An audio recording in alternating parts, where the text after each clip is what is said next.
flying out of Ambala Air Base. Ambala is one of the most prominent, Ambala and Gorakhpur, off the top of my head, most prominent Jaguar bases. On the 2nd of April 2025, a two-seater Jaguar crashed near Jamnagar in Gujarat on a night plane flying training session that resulted in the death of a flight lieutenant. The other pilot, a group captain, ejected safely but did sustain injuries. So this would make it likely the third time that there is a crash which has taken place this year itself, which is very unfortunate. The moment you get into a scenario where there are 3 crashes of a particular type within the span of a couple of months, it's just July, so halfway or so down this year, a little past that, then it's unfortunate for the Indian Air Force. There have been several crashes of Jaguars over the years. It's an older design. That doesn't necessarily mean that it's unsafe. But remember, when it comes to the safety of aircraft based on their airframes and the like, newer aircraft tend to be a lot safer. As Shib was mentioning, there has been an attempt to re-engine the Jaguars. For price reasons, that fell through, so they continue to operate older engines. It doesn't have a fly-by-wire system like newer aircraft. It's less computerized in terms of its flight surfaces, its control surfaces, compared to newer aircraft. Therefore, the redundancies or safeties on board are less than what newer generation aircraft have. That said, pilots are trained to operate this. It remains a primary type. It is scheduled to be de-inducted or decommissioned from service in the Indian Air Force over the next couple of years. But I think today let's spare a thought for the family, the loved ones of that pilot believed to have been killed in this crash. Right, very unfortunate, very extremely tragic. Thank you so much, Vishnu, for getting us those details. Vishnu and Shiv getting us up to speed with this very tragic incident that has unfolded in Churu. Now let's just switch tracks to Maharashtra in a shocking show of high-handedness. A Maharashtra lawmaker, upset over the quality of dal served to him at an MLA canteen in Mumbai, assaulted the canteen operator, hitting him on his face, punching him so hard that he fell on the floor. The incident that took place at the Akashvani MLA canteen, that is exactly where Radhika Ramaswamy, my colleague, is joining us from. Radhika, take us through. Of course, inspections are being carried out as far as the food quality is concerned. Questions being raised about the food quality, but no questions being asked as far as the MLA is concerned, and no action being taken in that very regard. That's right, a troubling pattern of violence by political leaders and workers in the state of Maharashtra. VVIP hooliganism and a culture of impunity on display. That's what we've been seeing over the last few days. And in a recent incident, Sanjay Gaikwad, the MLA, went ahead and beat up a person, a poor canteen worker. In fact, that video has gone viral, in which Gaikwad aggressively beats up this person, slaps him, punches him, abuses him. And the reason? Poor quality of food. Of course, we are standing at that same canteen where this incident unfolded last night. In fact, we've been giving you ground reports from this canteen, eyewitness accounts, and as well as an account from the side of MLA Sanjay Gaikwad, who does not regret what has happened. In fact, he has justified this act. So therefore, today we ask, where does the buck really stop?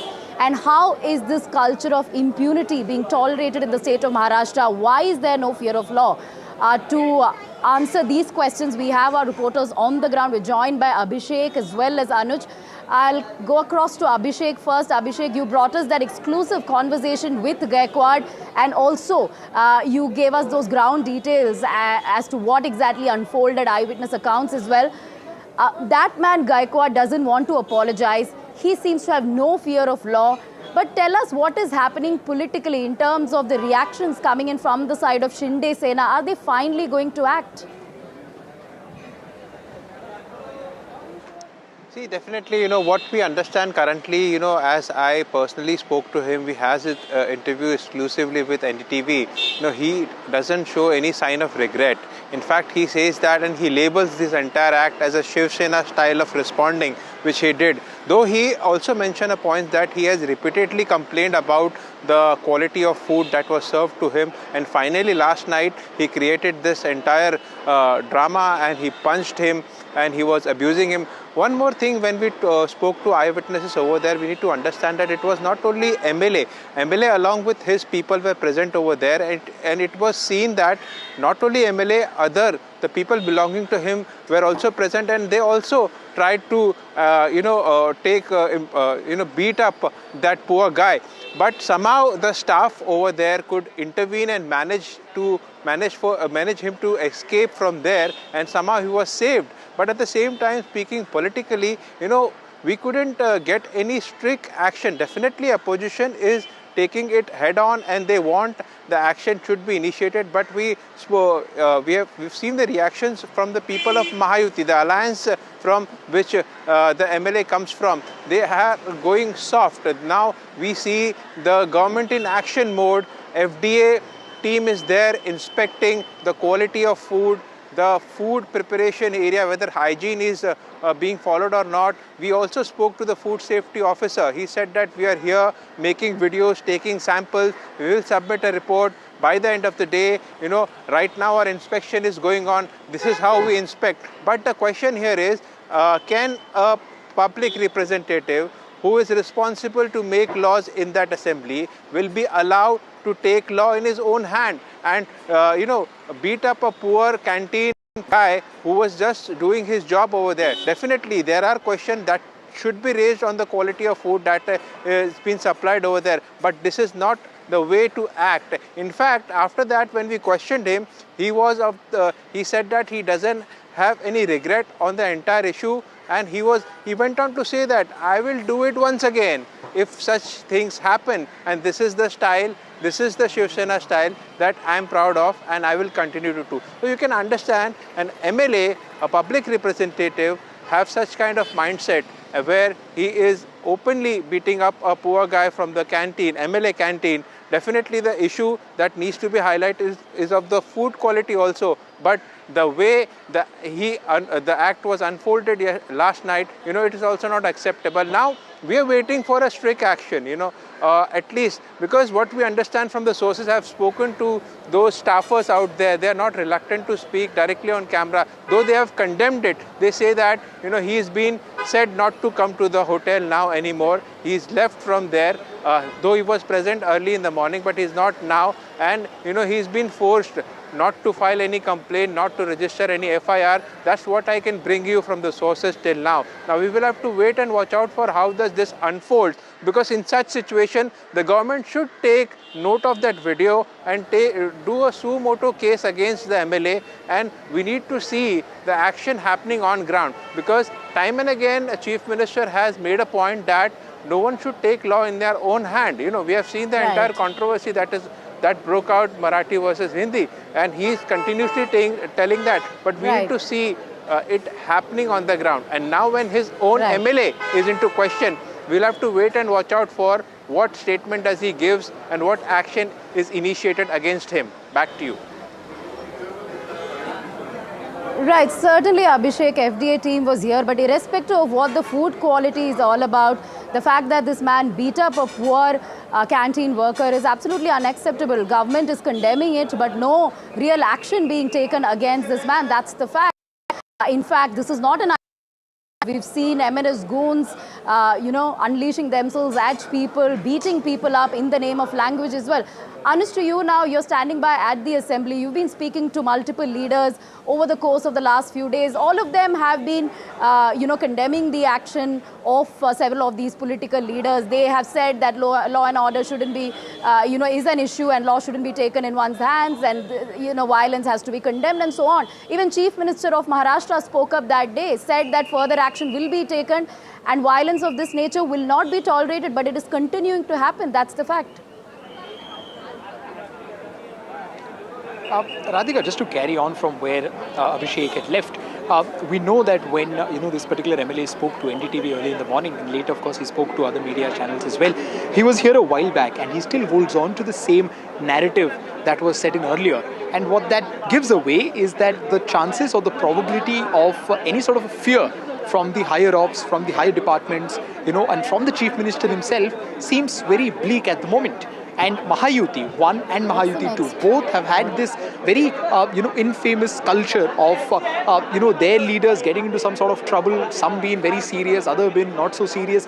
but the kind of action that is expected out of Chief Minister Devendra Fadnavis as the leader of this entire government and as the leader of the biggest electoral party in the state right now, seems to be a little inactive, pretty much on most of these occasions. Probably because there is also the involvement of a lot of an alliance dharma is what we talk about.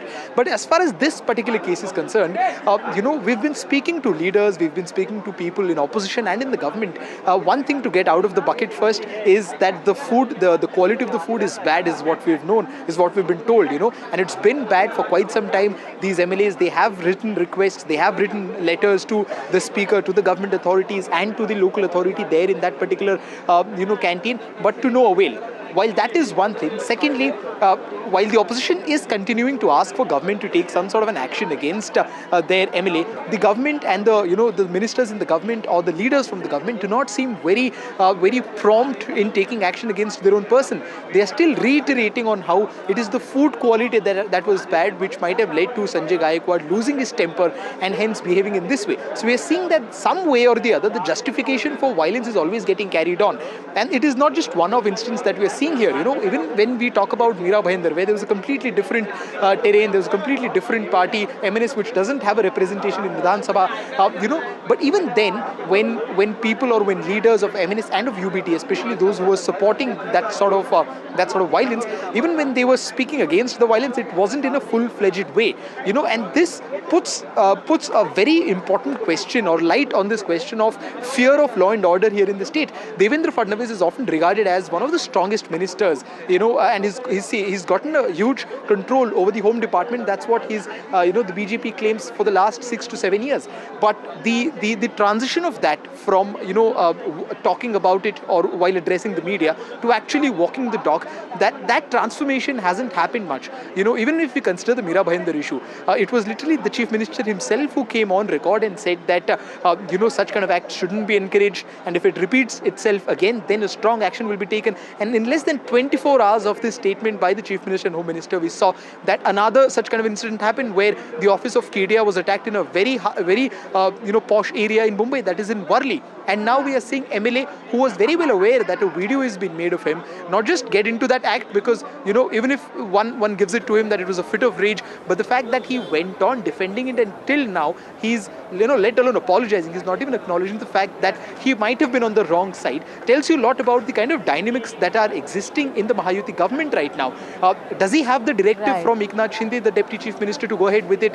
Is there some sort of pressure that Chief Minister Devendra Fadnavis is having, because of which he cannot give a clear direction to his MLA to not get involved into such kind of actions? We'll only know when Chief Minister speaks on this matter later.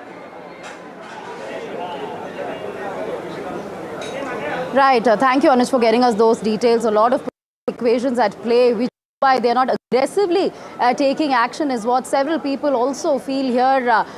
Thank you to both Abhishek as well as Anuj for getting all of those details on this developing story. Meanwhile, Abhishek, my colleague, also spoke to Sanjay Gaekwad.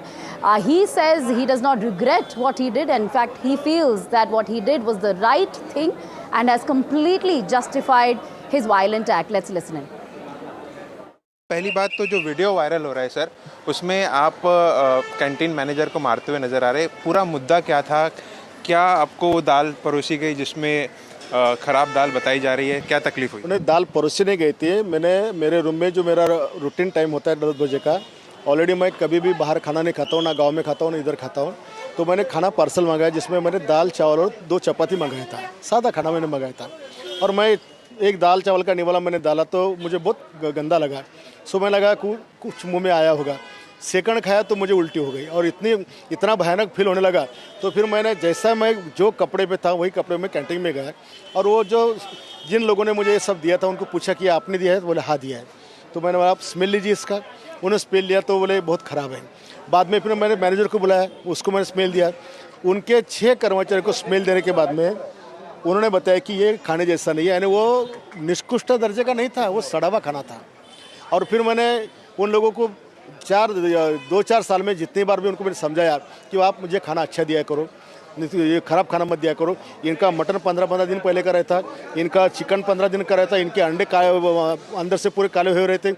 मैं किसान हूँ, मैं सब्जी और सब के बारे में मैं आधे घंटे के हिसाब से बताता हूँ कि सब्जी का खाना कब बना गया है। तो यहाँ महाराष्ट्र में से आए हुए हर दिन सेशन में 10,000 लोगों के जान से ये लोग खिलवाड़ करते हैं, आमदार के जान से खिलवाड़ करते हैं, महाराष्ट्र से आने वाले किसानों की जान से ये लोग खेलते हैं। और इनकी मुजरी इतनी है, कोई कंप्लेंट करे तो उसका ये सुनते भी नहीं हैं। और कई लोगों ने मुझे बताया कि हमारे खाने में ये दिया, कोई सुतली आई, कोई चिपकी ले आई, कोई कुछ गंदा आया।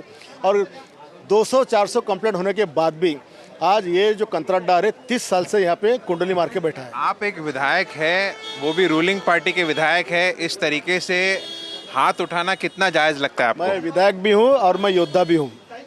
जब सब भाषा में समझाने के बाद में कोई समझता नहीं है तो बाला साहब ठाकरे जी ने हमको भाषा सिखाई भी है, जिसका इस्तेमाल मैंने किया है। वो वीडियो में खास तौर से दिख रहा है आपने घूसों का भी उपयोग किया, झापट का भी उपयोग किया, लात भी मारने की कोशिश की। ऐसे में सर कंप्लेन कर सकते हैं आप? मैंने कंप्लेंट किया, 4 बार किया, इसलिए मेरी जान मतलब मेरी सटक गई।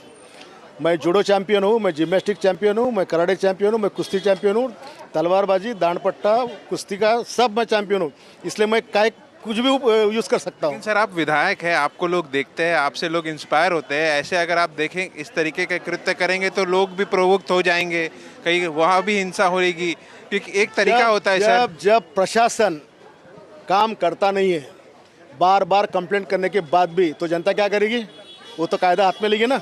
अब एक आमदार कंप्लेंट करता है और उसके अगर कोई दखल लेता नहीं है, उसमें अगर कार्रवाई करता नहीं है, तो ये आमदार क्या करेगा? खुद की जान देगा? बार बार बोलेगा नहीं अभी इतना तुमने सड़ा हुआ दिया, कल कीड़े पड़े हुआ खाना हमको खिला, ऐसा बोलेगा आमदार? मैं इतना गांधीवादी नहीं हूँ मैं। नहीं, लेकिन जिस तरीके से विवाद चल रहा है मराठी बनाम हिंदी का, ऐसे में इस तरीके की हिंसा करना कितना जायज़ लगता है सर? ये मैं नीचे गया तो उनके माथे पे कोई जात लिखी हुई नहीं थी, क्या प्रांत लिखा हुआ नहीं था कि ये कौन से जात के, कौन से प्रांत के, या वो जो खाना खिला रहे वो कौन से जाति को खिला रहे, वो खाने पे लिखा होता है क्या? लेकिन सर आखिरकार जिस तरीके से वीडियो वायरल हुआ है, प्रश्न उपस्थित हो रहे हैं, तो कहीं ना कहीं एक विधायक होने के नाते एक मॉरल रिस्पॉन्सिबिलिटी बनती है। आपको थोड़ा भी मलाल है कि इस तरीके से नहीं होता? या कोई मलाल नहीं है, मुझे कोई मलाल नहीं है, मुझे कोई ये विषय में ऐसा महसूस नहीं होता है कि मैंने कोई गलत किया है। अच्छा, इसकी आप कहाँ इसको उठाएंगे, क्योंकि ये बहुत गंभीर विषय भी है? अभी हम विधानसभा में अध्यक्ष महोदय जी से पॉइंट ऑफ इंफॉर्मेशन में बात रखने का प्रयास करेंगे। कनेक्टिंग मिनिस्टर जो है हमारे भुजबल साहब, उनको भी हम बताएंगे और फूड एंड ड्रग्स को भी हम कंप्लीट करने का शिवसेना स्टाइल की जो आपने बात की है वो हमने देखा, लेकिन इस समय जो वातावरण है पूरे महाराष्ट्र में, खास करके मुंबई में, वो स्टाइल मनसे और उभाटागढ़ भी करते हुए नजर आ रहा है सड़कों पर। कैसे देखते हो उसे? तो उनके बारे में मैं कुछ बोलना नहीं चाहूँगा। वो ये जो महाराष्ट्र में चल रहा है, ये महाराष्ट्र के हित का नहीं है। धन्यवाद। तो ये हमारे साथ थे संजय गायकवाड़ जी, जो साफ तौर पे कह रहे हैं भले ही मैं विधायक हूँ, लेकिन बार बार अगर मेरी कंप्लेन को नज़रअंदाज किया जाएगा तो मैं इसी तरीके से फिर एक बार उस कैंटीन मैनेजर को मारूंगा। और ये शिवसेना स्टाइल है। मैं गांधीवादी मैं बिलीव नहीं करता, मैं उनको सबक जरूर सिखाऊंगा। हालांकि उन्होंने कहा कि इसका मुद्दा विधानसभा में वो जरूर उठाएंगे। Absolutely no regrets on the part of the MLA there. In fact, Abhishek also spoke to a few eyewitnesses and hotel staffers who spoke about what exactly unfolded last night when the MLA bashed up and beat up this poor staffer here. हम इस वक्त उसी hotel में है, हमारे साथ hotel का staff है। जिस तरीके से योगेश जी के साथ हुआ, आपके साथ भी हो सकता है। कितना जायज़ लगता है इस तरीके से? अगर कुछ चीज़ खराब है उसका एक तरीका होता है, लेकिन क्या कहेंगे? आके करो, हाँ बराबर है, कर सकते हैं। अभी अब मंत्री आके उसके साथ 20-25 आदमी जो रहते हैं, आके एक आदमी को मारना, गरीब आदमी को मारना, एक कौन सा तरीका है? एक कौन सा तरीका है? अभी वो कायदे कानून है, वो खराब है, वो करो, ये करो, कानून कायदे कानून वो छोड़ के मारा मारी। मंत्री बनते क्या मारा मारी करने के लिए बनते? लेकिन आपने एक और एक महत्वपूर्ण बात बताई कि उनके साथ 10-15 लोग थे जो मिल के मार रहे थे, ऐसा कुछ हुआ था क्या? बराबर है, वो लोग ही आदमी था ना, वो लोग ही आदमी था, वो लोग ही मारा। पहला वो मंत्री ने वो काली बनीन में था, वो मारा, मारने के बाद दूसरा 2-3 आदमी मारा। मंत्री नहीं, वो विधायक है सर, विधायक मतलब एमएलए है। एमएलए क्या मालूम, भगवान जानते एमएलए क्या है। लेकिन कितना जायज़ लगता है इस तरीके से? कभी आप भी हो सकते हो, ये भाई भी हो सकते हैं जो आप मेहनत से काम करते हो, कुछ अगर तकलीफ है तो उसकी बताना चाहिए कि इस तरीके से मारना चाहिए। अरे मारा मारी नहीं करना चाहिए, जो चीज़ खराब है आके बोलना चाहिए, ये खराब है, ये करो वो करो करके। उसको सजा देना चाहिए। वो छोड़ के मारा मारी, ऐसा होता है क्या मारा मारी? आप लोग जितने लोग हैं काम कर रहे हैं, दिन रात मेहनत करते हैं, हाँ। रोजी रोटी के लिए काम करते हैं, और इस तरीके का अगर हादसा हो जाता है तो सही है कि गलत है? ये गलत है, एकदम गलत है। गलत है, बिल्कुल गलत है। बहुत गलत है। आप भी हो सकते थे, आपको भी मारा जा सकता है। मारा जा सकता था, अंगुली उठाया जा सकता था मेरे पे। मैं अन्ना को बचाया, मेरे पे हाथ उठा रहा था और मारने के लिए मेरे को हाँ मेरे को बोला। नहीं, कल जब ये हुआ आप थे क्या? हाँ थे, मैं था। मैं अन्ना को पकड़ के उठाया, ठीक है। बोलता तू मत बोले तो तेरे को मारूंगा मैं। No major disciplinary action against the MLA yet, but we have scores of political reactions condemning this incident. Let's take a listen. साथ बीजेपी के सीनियर नेता सुधीर मुनगंटीवार है। सर, एक वीडियो हर जगह फैला हुआ है, हाँ, आप ही के अलायंस पार्टनर के एक एमएलए मारपीट करते हुए नजर आ रहे हैं। आपकी पहली रिएक्शन क्या रहेगी उसकी? नहीं, मैंने जानकारी ली, आमदार निवास में बहुत ही घटिया दर्जे का खाना दिया गया। बार बार विधायक जी ने उस कैंटीन के ओनर को, कॉन्ट्रैक्टर को बार बार बताया, उसके बाद भी शायद उसने अपने रवैये को सुधारा नहीं। तो शायद कभी कभी उसकी वजह से विधायक जी ने जो गुस्सा है, वो गुस्सा ऐसे तरीके से उसने व्यक्त किया होगा, ऐसा मुझे लगता। मुझे पूरी जानकारी नहीं है, मगर दोनों बातें हमें सोचनी चाहिए कि उन्होंने तो कोई रिपोर्ट नहीं दी जिसने मार खाया। इसका मतलब क्या है? उसको अपनी गलती का एहसास होगा। रिपोर्ट ना देने का कारण ऐसा भी हो सकता है कि विधायक है, उनको उनसे आगे डर लग रहा होगा, शायद रिलेशन। महाराष्ट्र में तो हजारों लोग केस करते भैया, क्यों किसको डर रहा है? लोग तो मुख्यमंत्री जी के खिलाफ में केस करते हैं, मुझे नहीं लगता कि डर होगा। सर, गुस्सा आना लाजमी है, वो बात आपने, आपसे पहले जितेंद्र अवार्ड, उन सब ने यही चीज़ कही कि खाने की क्वालिटी थोड़ी क्वेश्चनेबल है, पर हिंसा किस हद तक जस्टिफाइबल है? क्योंकि वो खुद एक पॉलिसी मेकर है, पूरी देश आज इस चीज़ के बारे में बात करे, और महाराष्ट्र का नाम कहीं ना कहीं इस चीज़ की वजह से खराब होते हुए आपको नहीं नजर आ रहा? नहीं, आपकी बात से मैं सहमत हूँ, मगर इतना गुस्सा भी किसी ने दिलाना नहीं चाहिए।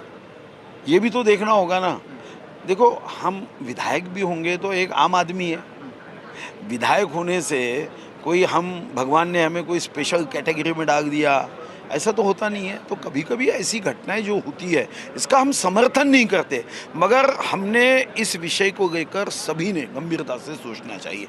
जब कोई विधायक किसी कर्मचारी पे हाथ उठाता है, नहीं उठाना चाहिए, मगर क्यों उठाता है ये भी सोचना चाहिए। जो संजय गायकवाड़, इसमें जो एमएलए है, उन्होंने कल रात को इंसिडेंट हुआ, आज उन्होंने हमसे बात की, कहीं रिमोर्स, गिल्ट या हल्की सी भी माफ़ी मांगने की उन्होंने कोशिश नहीं की। ठीक है, हम समझ सकते हैं कि खाना शायद बुरा, क्वालिटी बुरी होगी, बट जैसे आपने कहा कि आप समर्थन नहीं कर सकते, कम से कम एमएलए माफ़ी मांग सकते हैं उस गरीब से। ऐसा है, बहुत ही ज़्यादा गंदा खाना दिया होगा शायद, कि वो गुस्सा निकल नहीं रहा होगा। ऐसा होने की संभावना नकार नहीं सकते। बहुत ही गंदा खाना दिया, और एक बार, 3 बार, 4 बार, 5 बार कहने के बाद भी दिया, तो ये गुस्सा जो है तो वो निकलता नहीं है कभी कभी। Okay, thank you so much. We have Yogesh Kadam here with us. Mr. Kadam, what would we say to Sanjay Gaikwad? We've seen that his video has gone viral of hitting a canteen worker.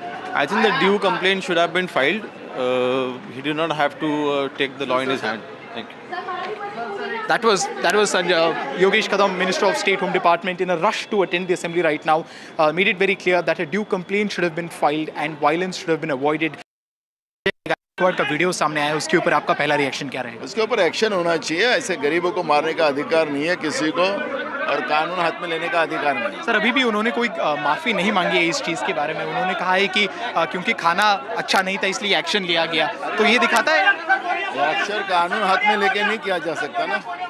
और sir, क्या ये दिखाता है कि जो government है वो अपने खुद के आमदार या एमएलएज के खिलाफ एक तरीके से सॉफ्ट स्टांस रख रहा है? क्योंकि जब एमएनएस या फिर जो बाहर वायलेंस हुआ उसके ऊपर तो वो काफ़ी क्लियरली सरकार प्रायोजित है। जो महाराष्ट्र में हिंदी मराठी का जो झगड़ा शुरू किया गया, ये सरकार प्रायोजित है। सर, आपकी इमीडिएट डिमांड क्या रहेगी इस संजय गायकवाड़ केस में? सरकार ने एक्शन लेना चाहिए। कानून हाथ में किसी को लेने का अधिकार नहीं है, कानून सबके लिए समान होता है। क्या एकनाथ शिंदे जी का भी कर्तव्य बनता है कि जल्द से जल्द इस चीज़ पे स्टेटमेंट? सरकार ने ही एक्शन लेना है। कानून किसी को हाथ में लेने का अधिकार नहीं है। लगातार महाराष्ट्र के अंदर गुंडा राज देखने को मिल रहा है। कभी एमएलए, कभी एमपी कोई ना कोई किसी ना किसी के ऊपर हिंसा कर रहा है सिर्फ और सिर्फ मराठी लैंग्वेज को लेकर। देखो, गुंडाराज की बातें मत कहो महाराष्ट्र की बदनामी करने के लिए। जो लोग इसी तरीके जो बातें कर रहे हैं पूरे हिंदुस्तान में फैला रहे हैं उसका निषेध मैं करता हूँ। महाराष्ट्र में कायदा और सुव्यवस्था की जो व्यवस्था है बहुत अच्छी तरह की व्यवस्था है, बाकी के राज्यों से बहुत अच्छी व्यवस्था हमारे महाराष्ट्र में। आप अपना जो बयान किया है वो पहला वापस लो। एमएनएस के आज की बात तो ये मत करो। एमएनएस के एक नेता के गलत है। एमएनएस के बेटे नेता के बेटे एक किसी को मारते हैं, ये क्या गुंडा राज? उसका सरनेम क्या है? उसका सरनेम क्या है वो बताओ। सिर्फ एमएनएस का नेता का नाम बोल, उसका सरनेम लो। अगर आपको न्यूज़ मालूम है तो उसका सरनेम आप ले लो, एंकर को आप उसका सरनेम ले लो। क्या है मालूम है आपको? नहीं तो मराठी लैंग्वेज। ये देखो, अगर आप बातें कर रहे हैं तो आप उसका सरनेम क्या है वो भी पूछो, आप भी वो भी बताओ। शेख करके कोई तो है जो उन्होंने दारू पी के एक लड़की के साथ, जो मराठी लड़की के साथ जो उन्होंने जो कुछ गैर व्यवहार किया था उसके ऊपर तो कानूनी कार्रवाई हो गई। तो हर जगह हो रही है, सिर्फ महाराष्ट्र में हो रही है क्या? ये सिर्फ महाराष्ट्र में हो रही है। और उसका सरनेम भी बोलो, मराठी आदमी ने नहीं किया है, उसका सरनेम भी शेख करके है, वो भी आप बताओ। महाराष्ट्र को बदनाम करने के लिए आधी खबर मत बताओ। नहीं, लेकिन अभी भी वो फ्री घूम रहे हैं, अभी भी कोई भी उनके खिलाफ नहीं, जिन्होंने गलत काम किया उसके ऊपर कार्रवाई होगी। संजय राउत अभी ट्वीट कर रहे हैं, वो कह रहे हैं कि आपके एक नेता थे, कल एक एमएलए थे, उन्होंने थप्पड़ मारा किसी को और उसके खिलाफ होम मिनिस्टर देवेंद्र फडणवीस शांत हैं, कोई कार्रवाई क्यों नहीं हुई? देखो, जो गलत तरीके बातें करेगा, गलत तरीके बर्ताव करेगा, उसके ऊपर कार्रवाई जरूर होगी।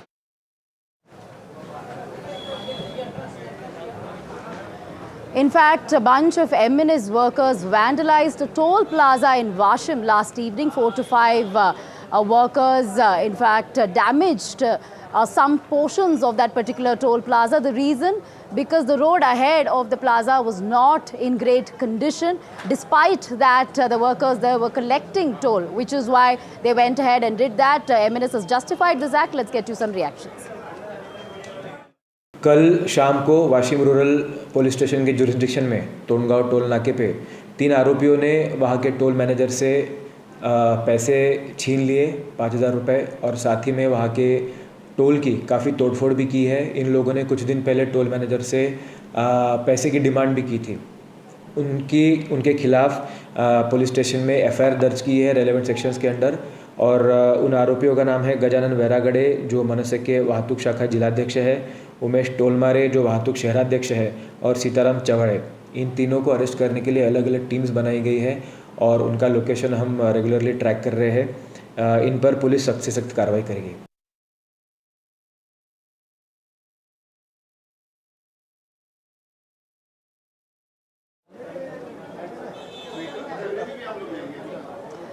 All right, post series of incidents involving all of these politicians and political workers, now citizens in Mumbai, Maharashtra are angry. They want strict action against several of these perpetrators, including this MLA Sanjay Gaikwad. Let's listen in to some of the reactions of the citizens. विधायक द्वारा जब दाल सही नहीं परोसी गई तो canteen के आदमी की पिटाई कर दी गई, ये आपको कितना सही लगता है? लेकिन पीटना चाहिए ऐसे? नहीं, गलत बात है। गलत बात। मतलब क्या कर सकते हैं मैम? उसके लिए आर्गुमेंट कर सकते हैं, पैसे बिल के लिए हो सकते हैं, पर मारना पीटना गलत है जी। मारपीट बहुत ज्यादा होने लग गई है महाराष्ट्र में, आपको ऐसा लगता है? हाँ मैम, छोटी छोटी बातों पे होते रहती है। मजा पाओ। कई बार ऐसा होता है कि देखिए आपका खाना सही नहीं होता तो आप क्या मारपीट पर उतर जाएंगे सीधा इनके साथ? नहीं, ऐसा क्यों? क्योंकि भाई इंसान से ही गलती होता है। हाँ, तो कुछ जिस मिस्टेक रहेगा तो उनको बताएंगे भाई ये मिस्टेक है, तो उसको सुधार करेंगे। जैसा व्यवहार किया जाए वैसा, लेकिन अगर सामने वाला शांत है, चुपचाप आपको सॉरी बोल रहा हो, शांत समझना होगा। ऐसा खाने पीने में ऐसा नहीं होना चाहिए ना, गड़बड़ी खाने पीने का मामला ये समझाऊंगा उसको 1-2 बार। एक नेता है शिवसेना के, वो सीधा मारपीट पर उतर गए, कैंटीन वाले को बहुत जोर जोर का मारने लगे। क्या, लेकिन अभी उसके आगे पहले कुछ हुआ होगा ना, अभी क्यों मारा है? अभी कोई नेता किसी के ऊपर हाथ उठा तो कुछ ऐसा कुछ हुआ होगा ना, वो भी तो मालूम होना मुझे ना आप लोगों को। तो ऐसा कभी हुआ है कि कुछ कंप्लेंट आई हो दाल को लेकर? नहीं, हमारे साथ कंप्लेंट नहीं।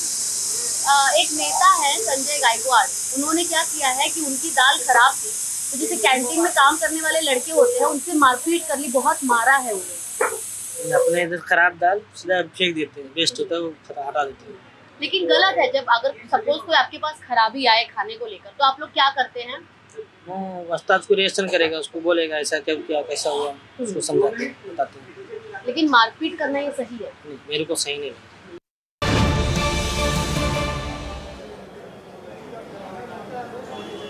Now, Chief Minister Devendra Fadnavis has reacted to Sanjay Gaikwad's act. In fact, he has said such conduct does not send a right message. That's the statement given by Chief Minister of Maharashtra over the violent behavior of Sanjay Gaikwad, where he beat up this poor staffer at MLA canteen. The incident transpired last night. Now, Chief Minister has reacted. In fact, he has completely condemned this incident, but something he has done in the past as well. When MNS goons targeted people in the name of Marathi language, he had condemned the incident, also said strict action will be taken. Once again, he is condemning the incident that happened last night at the MLA canteen, where he has said this conduct does not send the right message. So Maharashtra Chief Minister Devendra Fadnavis there reacting to NDTV's campaign. He is assuring action which is done in the past as well, but will some strict action happen on the ground in reality? That remains to be seen. Anuj is with us. Anuj, Chief Minister Devendra Fadnavis finally reacting. He says this conduct will not be tolerated and it does not send the right message. There was a brief mention made by an opposition MLC in the House, and while reacting to that, Devendra Fadnavis, who is answering the questions of the MLAs, very briefly said that such kind of conduct does not send the right message. But we will be expecting a more elaborate statement from the Chief Minister later on, because, as you said earlier, this is something that Chief Minister and Home Minister Devendra Fadnavis has been maintaining for quite some time, and this is the third instance in recent past where he's gone on to condemn the acts of individuals who are related to political parties, and in this case it becomes more important because there's a the individual involved here is the member of Legislative Assembly from his own alliance party. But what exactly does he mean by the fact that this incident does not send a right message? Does it kind of hint that a stronger action will be taken? There are a lot of questions over that, because as we were talking earlier, there have been instances in the past as well where the MLAs or the leaders from the ruling parties, including NCP, Ajit Pawar, Shiv Sena and BJP have kind of gone overboard with their acts and with their statements earlier as well. But no strong action has been taken against them unless there's a huge amount of pressure that has been built by the opposition.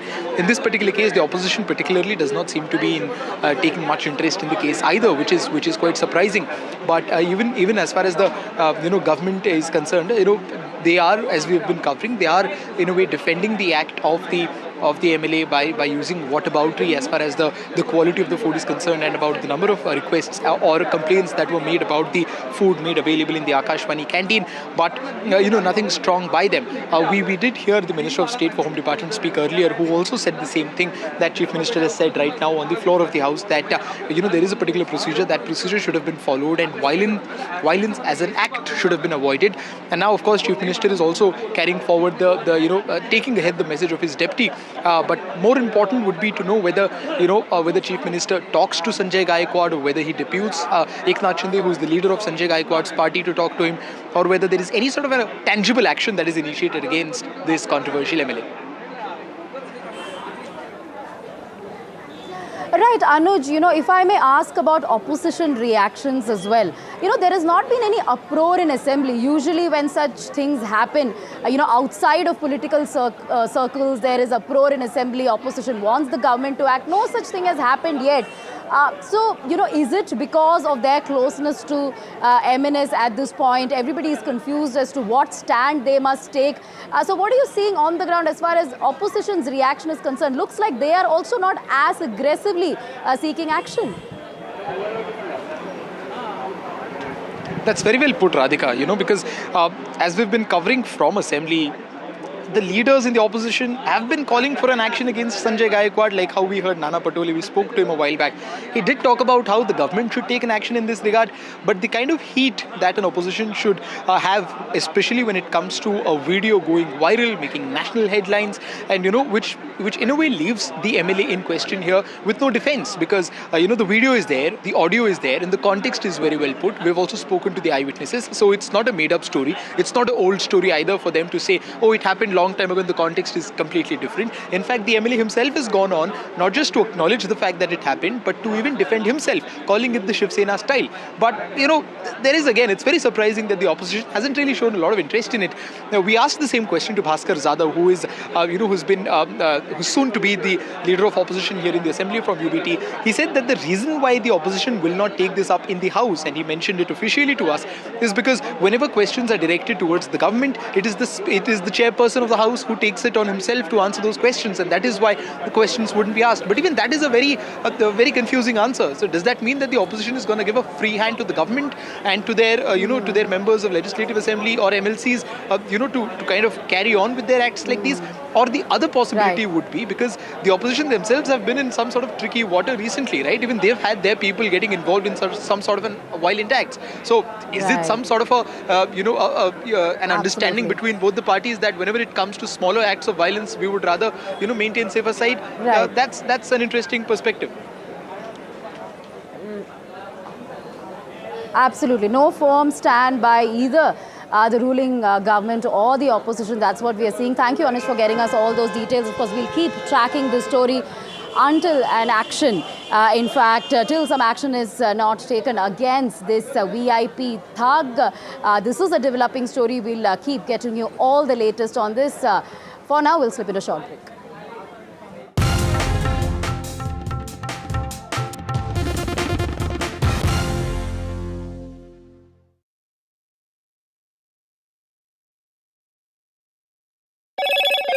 Hello, Moto.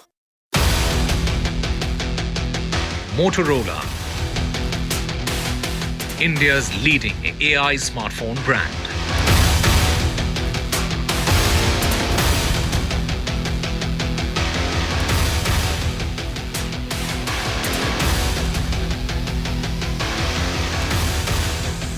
Jaguar jet plane has crashed in Rajasthan. The pilot is dead in that aircraft crash.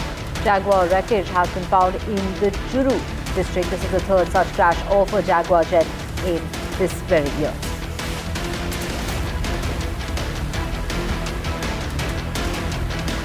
Sena MLA punches canteen staffer over the food that was served to him. Hours after the assault, the food police reaches the canteen. No action being taken against the Neta. Scrutiny as far as the canteen staff is concerned, but Devendra Fadnavis now condemning that attack. A bridge collapse has taken place in Gujarat, claiming 10 lives. 4 vehicles that fell into the river post the collapse of a bridge that was 40 years old.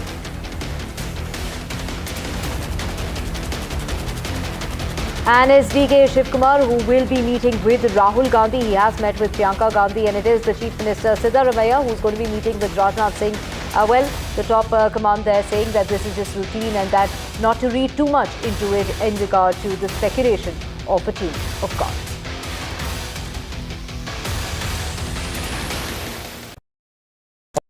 जनता के पास सवाल ही सवाल है। जवाब ढूंढने को वो देखती है न्यूज़ और देखती है यहाँ तो सवालों का मायाजाल है।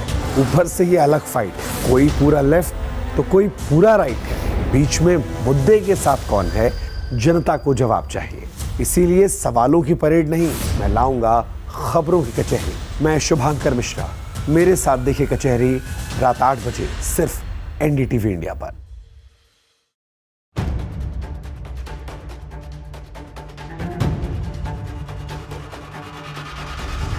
If it matters to you, if it matters to you, if it matters to you, if it matters to you, it matters to India, it matters to India, it matters to India, it matters to India, and it matters to me, and it matters to me.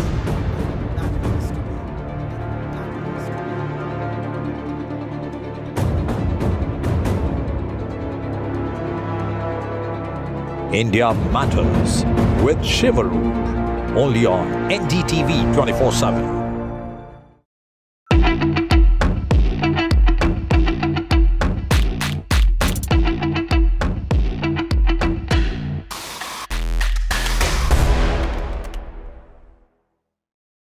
But I'd like to start this off by asking you, Vishnu, what you think about the whole question of India not having stealth fighters right now. It's a huge Everyone's problem. trying to sell them to us as well. It's a huge problem, Shiv. Let's face it, in as much as we love the Rafale aircraft and the Indian Air Force is completely vouching for it, perhaps they'd like more than 100.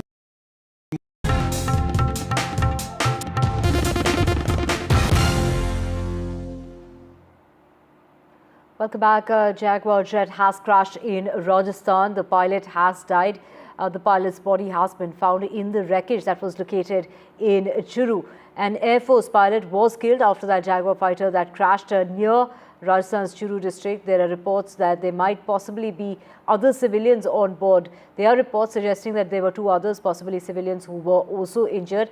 At this time, it's also unclear of the plane that crashed, in regard to, major specifics and details in regard to the kind of Jaguar jet it was. This is the third Jaguar fighter jet crash that's taken place this year itself. The first was in Haryana's Panchkula on the 7th of March, and the second was near Jamnagar in Gujarat on the 2nd of April. To know more details that are emerging in this, we have Shiv joining us. Shiv, take us through the very latest.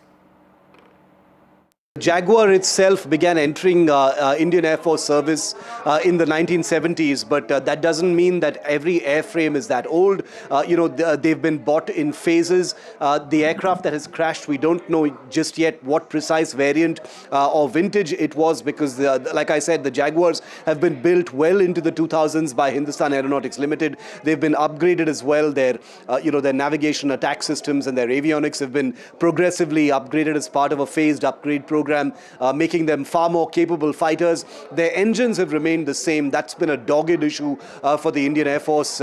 But that's a separate matter entirely, because right now we don't know just yet what precise vintage or how old this particular aircraft was, the one that crashed.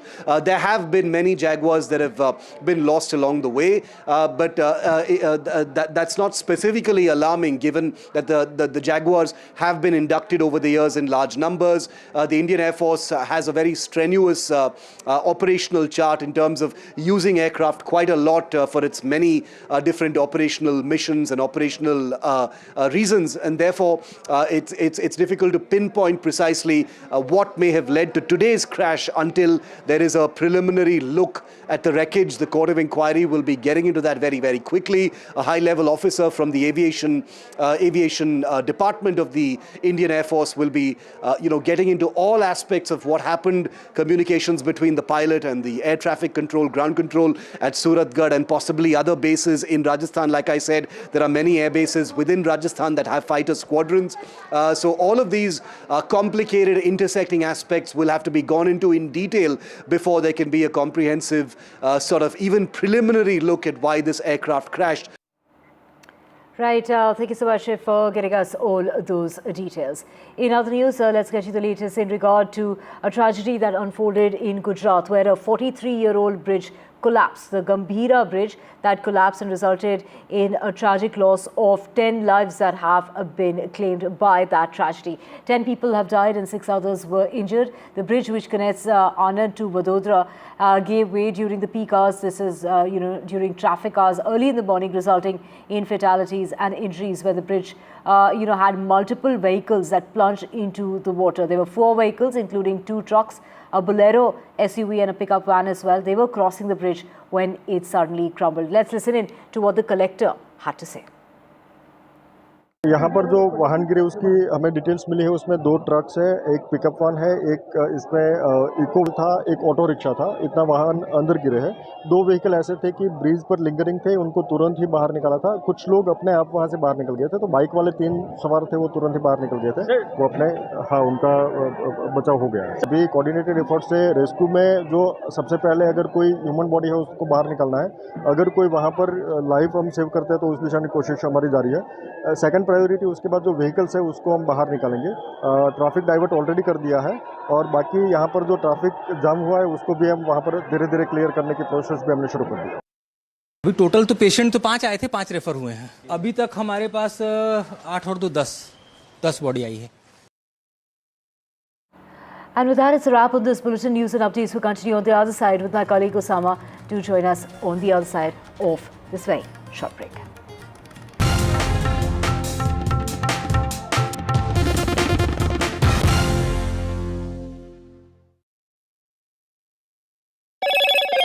Hello, Moto. Motorola, India's leading AI smartphone brand.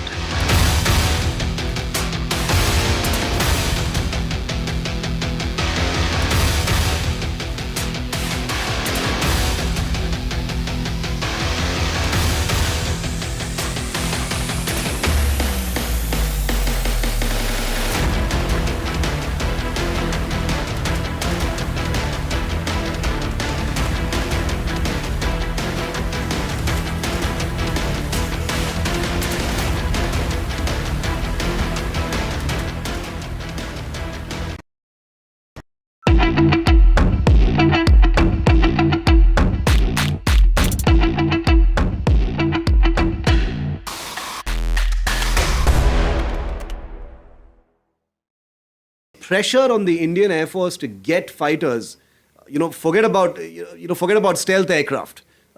The Indian government has made it clear that we're going to bet on the AMCA, which is India's own fighter.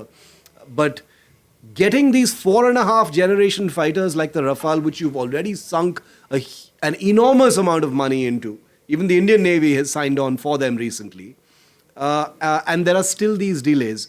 But with this announcement, Vishnu, and that's my next question now, I'm wondering whether this means that things are much clearer as far as the MRFA, or we still can't jump the gun on that. I know as far as Indian procurement is concerned, nothing is over until it's over, right? Nothing is over until it's over, especially when the Rafale is theoretically competing against American fighters like the F-15 Eagle II. You've got Putin's Sukhoi 35s. You've got the Typhoon theoretically as well. So it ain't over until it's over, and I completely agree with you on that. But by putting out this partnership, and this is not an MOU, this is an agreement which I'm assuming is going to fructify into a joint venture. 2028 is when the first fuselages will roll out. Which again, I'm assuming means that, work begins now. 2028 is 2 years away. That's like more than just a foot in the door?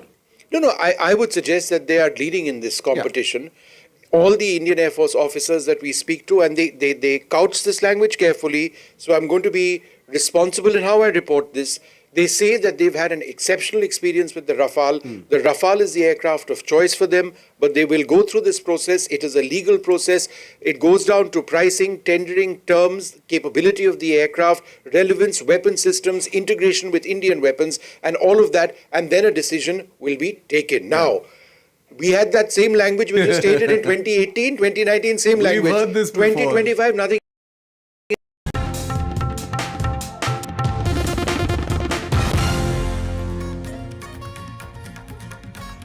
A big NDTV impact. NDTV's relentless coverage of the Sena slapgate has prompted the Maharashtra Chief Minister Devendra Fadnavis to break his silence.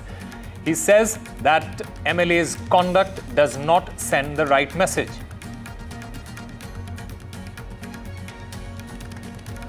Remember, the Shiv Sena MLA Sanjay Gaikwad had slapped and punched a canteen staffer over food quality.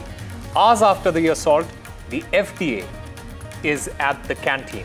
While there has been no action on the Neta, the canteen staff, they are under the scrutiny. An IAF Jaguar crashes in Rajasthan's Churu. A pilot is dead in the aircraft crash.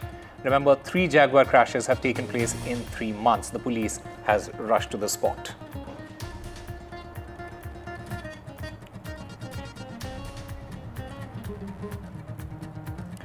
Ten people have lost their lives after a bridge collapsed in Gujarat. The vehicles, they fell into the river post the bridge collapse.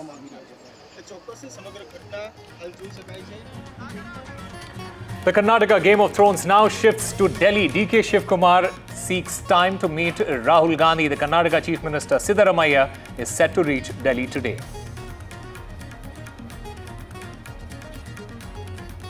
The NIA files supplementary charge sheet against 2611 mastermind Tehevur Hussain Rana. The NIA court extends Tehevur's judicial custody.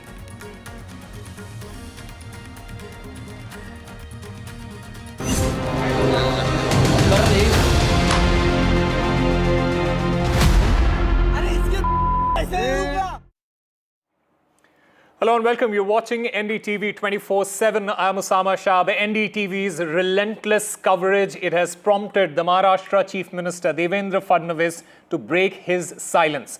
The Chief Minister, he has strongly condemned the Shiv Sena MLA Sanjay Gaikwad's behavior. The Chief Minister has said, and I quote, "This conduct does not send the right message." MLA's action has been termed inappropriate by the Chief Minister following NDTV's extensive campaign. Public pressure, NDTV's spotlight, it has all led to this political accountability. But the big question, it still remains, will the Chief Minister, will the government take concrete actions against the Sena MLA? And my colleagues Anuj Raite and Sujata Dwivedi join us to get us more on this. Anuj, the Chief Minister, he says that this does not send the right message. Does this imply that the government will take action against the MLA now? Well, if that is the pattern that we are, which we have to believe, then action should have been taken in many other cases as well, including a stronger action in the MNS Mira Bhayandar Hooliganism Act or the KDA Office Vandalism Act. But that did not happen. So yes, accountability is an important start for the government's intervention into matters like these. But the problem with the entire setup in recent times, as far as the VIP hooliganism, which involves political parties, has been that post accountability, there is little that is done to strengthen the case, to set an example by the side of the government. We saw this in the Mira Bhayandar issue, where we covered how the cases that were put on those people who publicly shamed a man over their linguistic differences. There was, of course, hard words being used by the people in the government, but the clauses or the provisions used against them weren't the strongest. And then the similar kind of pattern followed. This time around, the situation is a little different, because the MLA involved in this matter is from the ruling dispensation, which and especially from Shinde Shiv Sena, which has put the Chief Minister also in a bit of an uncomfortable situation. However, he did not mince his words while speaking on the floor of the Vidhan Parishad after being asked a question by UBT MLC Anil Parab, wherein he said that this is condemnable. It needs to be condemned by everyone, and more importantly, also said that it does not set up or does not give a right message as far as people's perception about public lawmakers is concerned. Now, we've been here in Vidhan Sabha since morning, and we've been trying to talk to people from both ends of the spectrum, right? People in the power and people in the opposition as well. And both of them have been giving surprising reactions to it, while those in power are talking against the act of violence, but are also justifying it by saying that the food was actually not good. While that can be understood, but there is, the fact that there is a failure to understand that a procedure should have been followed in that way, rather than the lawmaker taking the things, taking the matters in his own hands, hasn't been said very convincingly by anyone yet.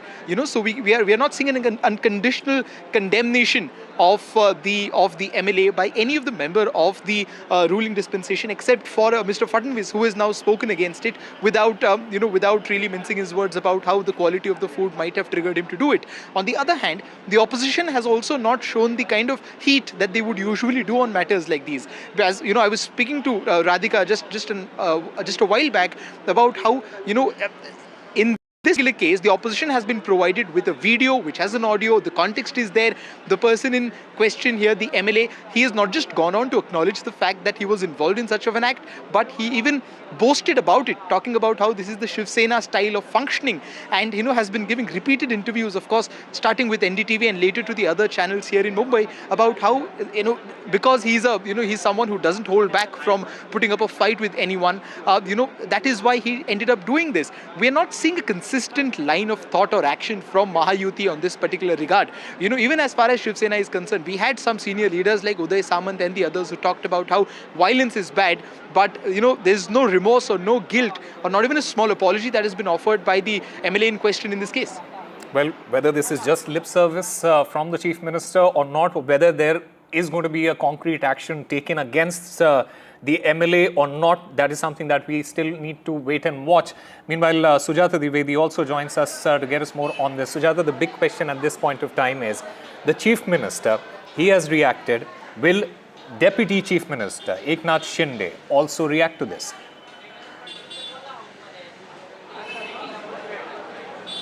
Well, this is something that everybody at this point is waiting to watch, because the MLA involved in this entire matter belongs to Shiv Sena, and like he said, that this is the Shiv Sena style, representing the entire party here and taking a stand that if something like this happens, this is how the party would react. And he also represented the Shiv Sena party as well. So at this point, how does the Deputy Chief Minister Eknath Shinde himself react, and does he stand by what the MLA himself said, is something a bigger question in the tray. But at this point, the FD officials too are at this food house where I'm present, and if you just I would ask my cameraman to pan around and show you the visuals, where a good amount of crowd are always present at this lunch home, and especially during lunch hours and dinner time, you'll see people around. And this entire incident happened last night when we saw that the quality of the food was not okay, because of which the server, in fact, not even the chef, was attacked, and he was hit and assaulted to an extent where today he is at the hospital treating himself.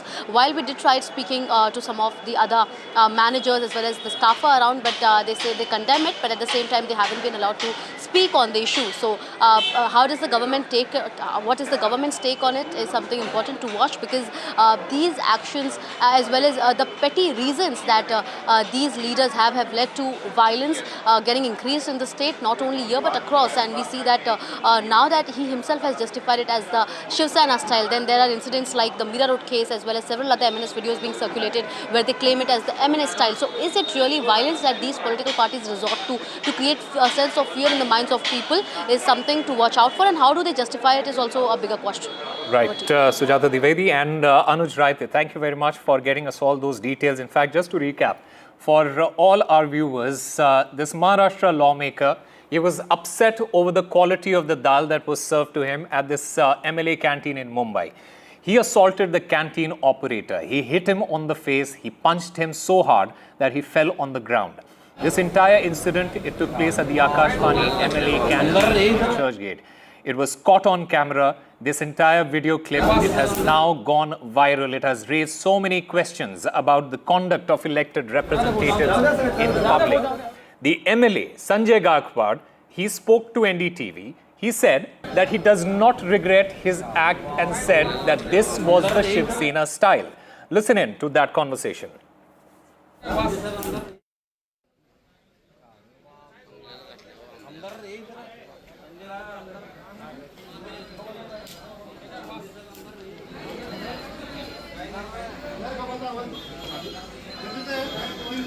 पहली बात तो जो video viral हो रहा है sir, उसमें आप canteen manager को मारते हुए नज़र आ रहे। पूरा मुद्दा क्या था?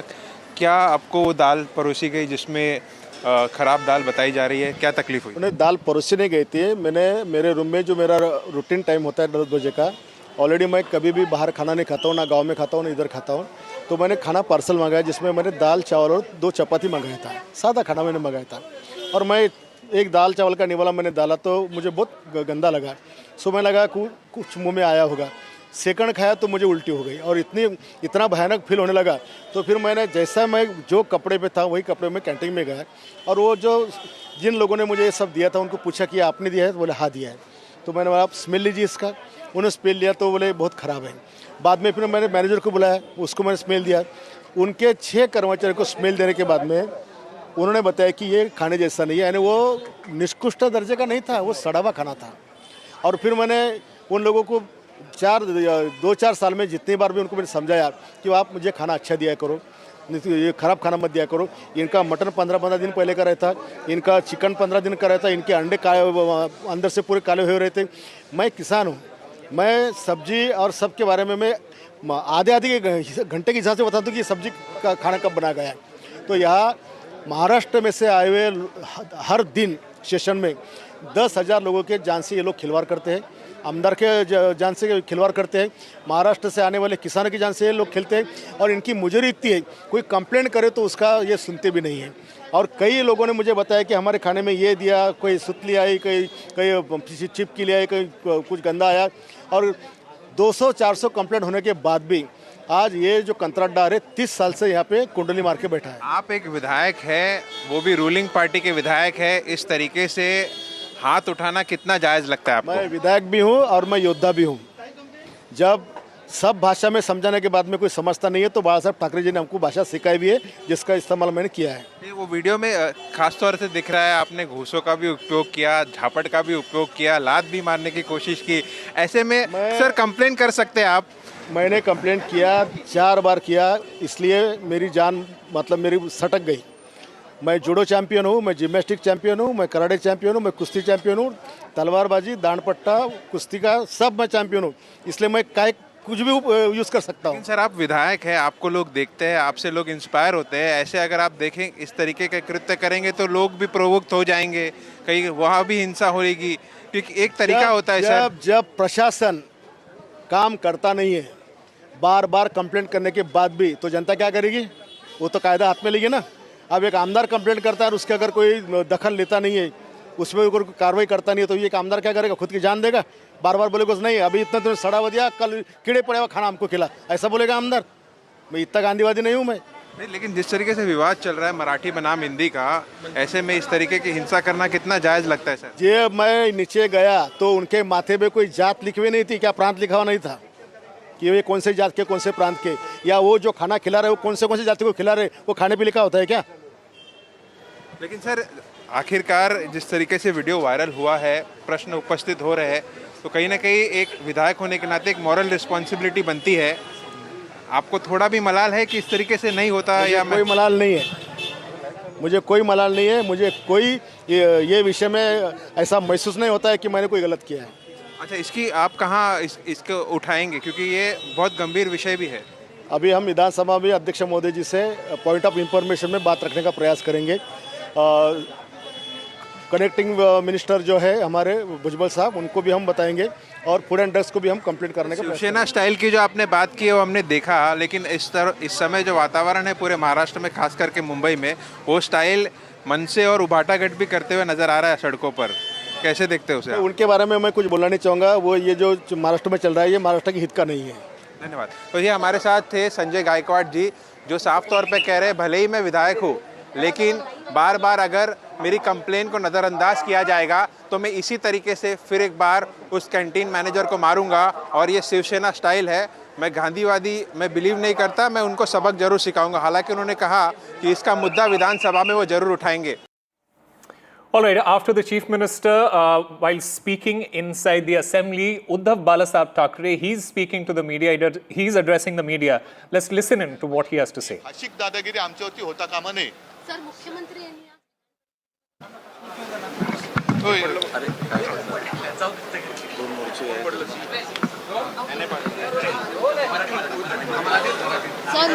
पहिला मला बोलू द्या ना, पहिला मला बोलू द्या.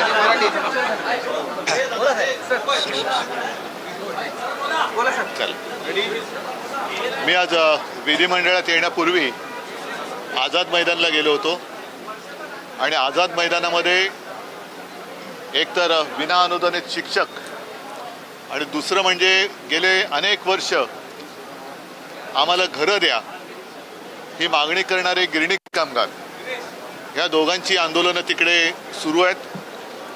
मला एका गोष्टीचं वैषम्य वाटलं. महाराष्ट्राच्या विधिमंडळाचं अधिवेशन इकडे सुरू आहे, लोकप्रतिनिधी इकडे आलेले आहेत, परंतु लोक ज्या व्यथा त्यांच्या वर्षानुवर्षे मांडतायत ते मात्र आझाद मैदानात तिकडे आंदोलन करतात. साहजिकच आहे, शिक्षकांना सुद्धा आम्ही वचन दिले की आम्ही तुमच्या लढ्यामध्ये, तुमच्या न्याय हक्काच्या लढाईमध्ये तुमच्या सोबत आहोत. गिरणी कामगारांचा तर प्रश्नच नाही, कारण गिरणी कामगारांचा संप जर का तांत्रिकदृष्ट्या पाहिलं तर अजूनही सुरू आहेत आणि त्यावेळेला All right, we'll go back to that press briefing. While the Prime Minister Narendra Modi, he is in Namibia, where he received the ceremonial welcome. A guard of honor for the Prime Minister Modi. He arrived in Namibia earlier, and this marks the final leg of his 5-nation tour. This visit, it is quite significant as it's the first time an Indian Prime Minister has visited Namibia in nearly 3 decades. It also highlights the growing diplomatic and strategic ties between the two nations. In fact, my colleague Mohammed Ghazali joins us to get us more on this. Ghazali, take us through the latest and also explain the significance of this visit by the Prime Minister. See, Osama, Namibia is the third largest producer of uranium in the world and also one of the largest producers of lithium, zinc and rare earth metals. So from investment point of view, this is very significant that for energy security deals and investment, India will be certainly tied to aim to deepen their ties with Namibia. And it is not a new relation between the two countries. We have a pre-colonial relations with Namibia because in their independence struggle, India, the government of India had supported the freedom fighters there, even assisted and trained the fighters. Indian Army had trained them. So we had a very long association with Namibia. Also, as you rightly pointed out, the last time it was an Indian Prime Minister, Atal Bihari Vajpayee, who was going to South Africa for a NAM summit, non-aligned summit over there. And before going to South Africa, he went to Namibia to garner support back then.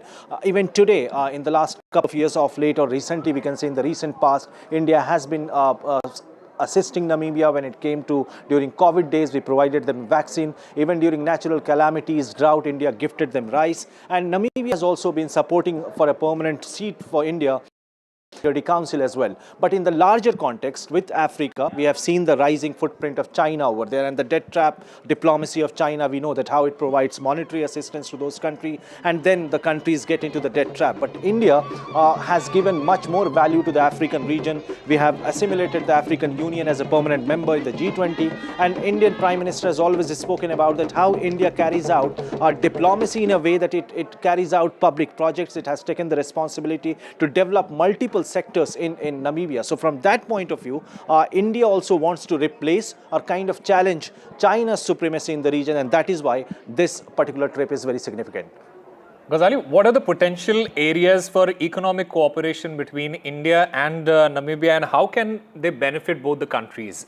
See, it is one of the largest countries in the African region. So when it comes to investment opportunities, for Indian investors, it's a big market. Whether it's in the sector of pharma, whether it's in the sector of energy, defense, space technology, AI, and our flagship program of the digital payment initiative is something which has become one of the largest, or say one of the very promising tech approach through which we are aligning with different countries. So from that point of view, from investment point of view, from having collaboration in defense sector, from having collaboration in energy sector, AI sector, emerging technologies, and critical minerals. That is also, as I rightly pointed out, that Namibia is the third largest producer of uranium in the world, one of the largest producers of lithium, zinc, and rare earth metals. So there is a great potential when it comes to energy security and kind of trade ties in that particular sector as well. So and India is also hinting that we are not just relying on one set of countries or just towards West for our needs, for our energy demands. We are not just reliant on Middle East or West Asia, but we are also exploring options in African region as well. And that is why that is important, because when it comes to global forum, that is when these countries step up for us, stand up for us. And we saw that happening in the recently concluded BRICS summit. Most of the countries, they condemned Pahalgam terror attack. And Indian Prime Minister was very vocal about it, that just condemnation won't work. You'll have to match or you just walk the talk. You'll also have to show it in your action. So all these, a lot of people may not understand that visiting these smaller countries, or why an Indian Prime Minister has not visited in the recent past and Prime Minister Modi has visited there. In the long term, in the long innings of diplomacy, these visits do matter. All right, Mohammed Ghazali, thank you very much for getting us all those details from the Prime Minister's visit to Namibia. Meanwhile, shifting our focus back to the big story that we have been tracking is the slapgate, the slapgate in Maharashtra. Mr. Sanjay Gaikwad, he goes on to slap this canteen worker. Later, he speaks to NDTV where he says that I am a champion in judo, gymnastics and karate as well as wrestling. I am not a Gandhian. I have no regrets. I don't think I have done anything wrong. I will raise this issue in the assembly as well. But the big question is, why is Eknath Shinde silent? The Deputy Chief Minister silent on this. The MLA, he slaps, but the party chief remains silent. Will the Maharashtra Deputy Chief Minister punish his MLA? That is the big question at this point. And my colleague Anuj Raite joins us to get us more on this. Anuj, as we have been asking, the Chief Minister, he has spoken about this incident. He has condemned this incident. He says that it doesn't sit right and this is not the way to go about it. But the Deputy Chief Minister, from whose party this MLA is from, he has remained silent. Eknath Shinde, and there's been a lot of talk about the kind of hold that Eknath Shinde has over his MLAs and whether the loyalty that his MLAs show to Eknath Shinde, is it the same kind of loyalty they show to Devendra Fadnavis as well? And we got a taste of it when the election results were announced and we saw Eknath Shinde in a way disappeared to his village for 5 days. And even then, while it was very clear that Devendra Fadnavis was going to be the Chief Minister with the number that he had, the statements suggesting that the MLAs of Eknath Shinde were having their dual loyalties, were getting questioned. And that becomes important to understand in this aspect, is because what a lot of people are also talking about, and whether, when you look at the politics and the equation between the Mahayuti parties, is whether somehow before the BMC elections, or just to keep the power dynamics on, is Eknath Shinde trying to keep his MLAs or trying to make his MLA follow a different line of instructions as compared to Devendra Fadnavis? And this is the second example of this. First example was only yesterday when we saw that the Transport Minister openly defied the order of his Chief Minister. Chief Minister had spoken about the reason for denial of permission to the Marathi Ekikaran Samiti and the MNS workers, and minutes after that we saw a minister rush from Vidhan Bhavan to be a part of that protest. Today, after Devendra Fadnavis had stated it very clearly just a couple of days back that no act of violence by anyone with a political intention or with political connection would be tolerated and strong course of law will take place. Now we are seeing less than a week, in less than a week's time, a minister or a MLA of his own alliance party goes on to do such thing on record and not have any qualms about it whatsoever. The fact that it wasn't just a fit of rage and that it was, the MLA in question here was very much aware that he was getting recorded, went on to do it, and the fact that it's been almost 16 to 18 hours since that incident has happened, and even now, there is no sort of clarification that has come here. Now, when Devendra Fadnavis was talking about this, in fact, he became the first leader from the Mahayuti to completely condemn this act without giving any whataboutery whatsoever. That is what the other ministers and other leaders of Mahayuti have failed to do. Well, they have called out the minister called out the MLA for violence. They've also backed it up by saying that the food is anyways not great. So if there is anger, we understand the anger, right? In a way, justifying the act of justifying the heinous act of the member of Legislative Assembly. But Devendra Fadnavis did not do it. Now the question remains whether Eknath Shinde will address this matter at all, and if he does, which line of perception will he choose?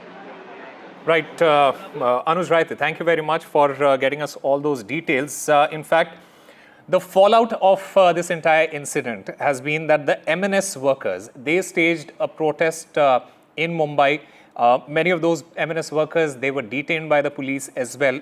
But while these MNS workers, they are protesting out on the streets against the Shiv Sena MLA, these MNS workers, a lot of these MNS workers, they went on to vandalize a toll plaza. This act of vandalism was on full display in Maharashtra itself. A toll plaza was vandalized in Washim district. This entire act of vandalism, it continues from Mumbai to Washim.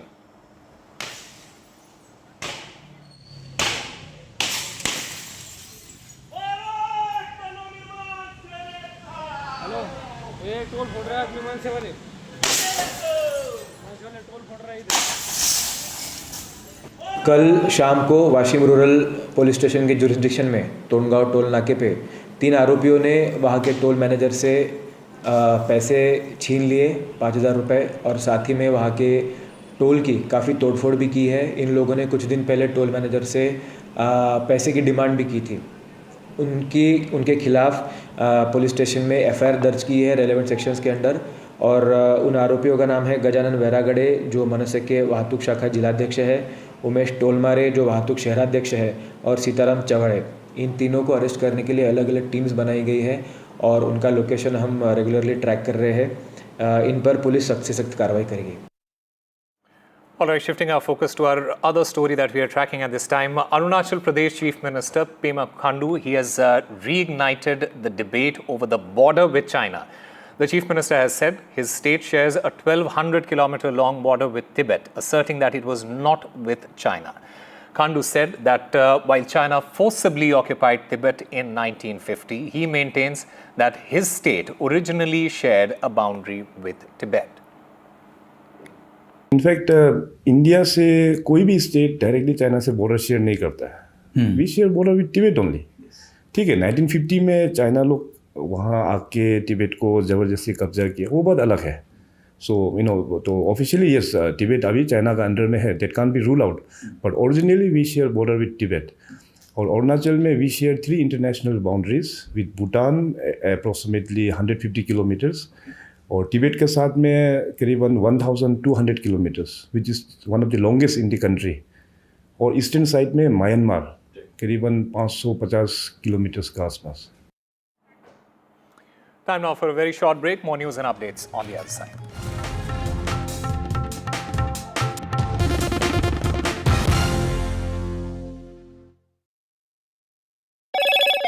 Hello, Moto.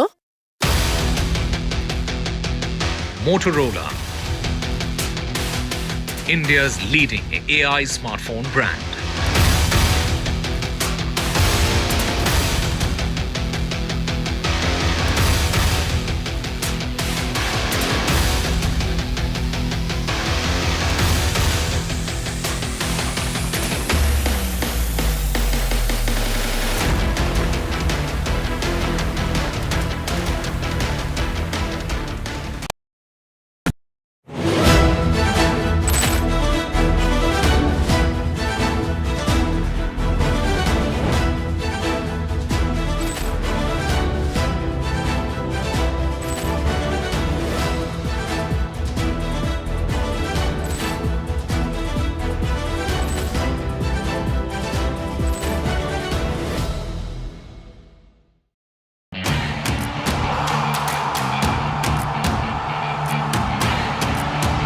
Some say sport is a matter of life and death.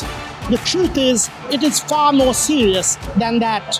Sport is about ecstasy and agony, about pain and suffering, about joy and much more. Some say there's no one better to tell these stories. So here I am. Join me, Boria Majumdar, on India's #1 news network.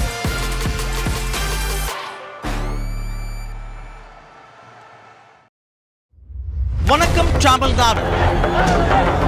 Well, the battle for Tamil Nadu 2026 is open now. After Chief Minister Stalin rolls up his sleeves and Vijay steps in as a star challenger. This is a mass gathering, not for cash. Meanwhile, a former Chief Minister, Edapadi Palanisamy, begins his fight back. The big comeback campaign by EPS has well and truly begun. These are all the ultimate players, and this is going to be the ultimate test.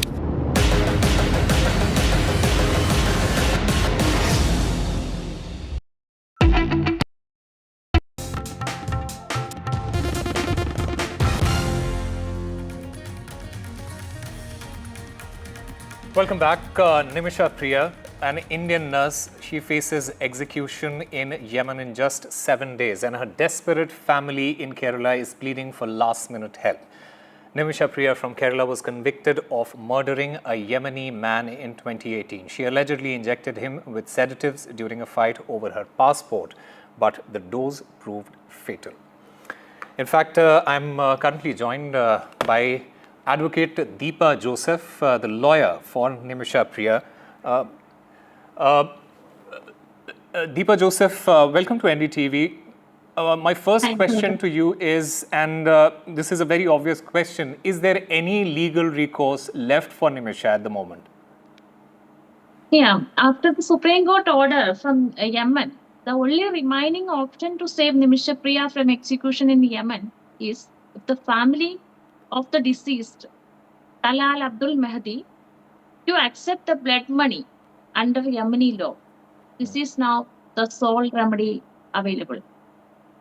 Okay, has there been any sort of communication with the Yemeni government or judiciary regarding a possible pardon in this particular case? Actually, we had one team and we formed Save Nimisha Priya Action Committee, and one Samuel Jerome Bhaskar, he is the social worker as well as the power of attorney holder. He is handling and he is leading for the negotiation and all. And the central government has already appointed one lawyer. He is there for Nimisha Priya, and he is the leading part of the negotiation process. You spoke about the blood money negotiations. If you could tell us what is the current status of these negotiations, if you have that information? Now the negotiation situation and the procedures are over. Okay. Actually, pre-negotiation and the negotiation process, we had spent $48,000 from Save Nimisha Priya Action Council. We collected the money out of the crowd fund and all, and we had sent that money for the negotiation process. Now the negotiation is completed, and we offered $1 million. Okay. And still the family is not accepted, and we are waiting and we are hoping and we are praying. If the family is accepting, then we can save her life. Okay. I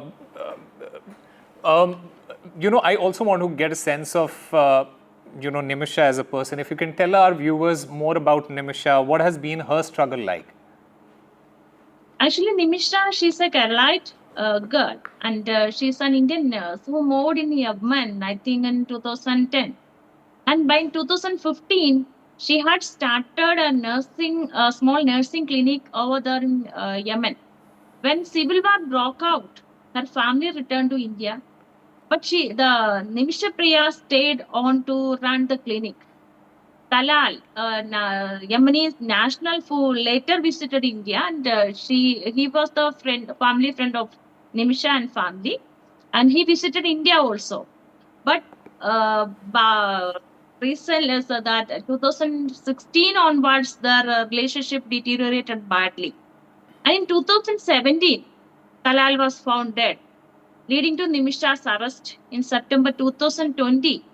The first appellate court sentenced her to death, despite her continued efforts through the Save Nimisha Priya Action Council and with the social worker and the power of attorney holder, the Samuel Jerome Bhaskar. We approached the higher court, and finally Supreme Court in 2023 upheld the capital punishment. Deepa Joseph, has there been any sort of word from the Indian government? What do you hope from the Indian government now? The government, we got a very good support from the Indian government throughout this time. And the government only appointed the lawyer for Nimisha Priya. And after we need to raise the fund, we had to send the support of government through MEA, through embassy, to the lawyer who facilitated the negotiation process and all. So especially, we are very thankful to V. Muralidharan MOS. During that period, he supported a lot. Deepa Joseph, do you have any sort of message from Nimisha for the Indian authorities that you would like to share?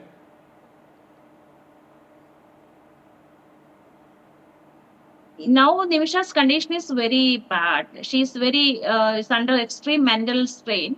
In her last message, she sent a message that a crying emoji, and now she is begging, and the support from all Indians and all the government support, and she is crying now. Okay. One final question from you, Deepa Joseph. about the family. How is the family coping with this entire news? And will they also be traveling to Yemen before her execution? Actually, her mother is in Yemen only last 1.5 years. She is there in Yemen. And she is staying there with the support of the Samuel Jerome Bhaskar. And we are planning to beg the pardon directly to the family by the mother. And she had, I think, her husband is here in Kerala only, and she is having one daughter, and 11 years old. Okay, Deepa Joseph, thank you very much for speaking with NDTV.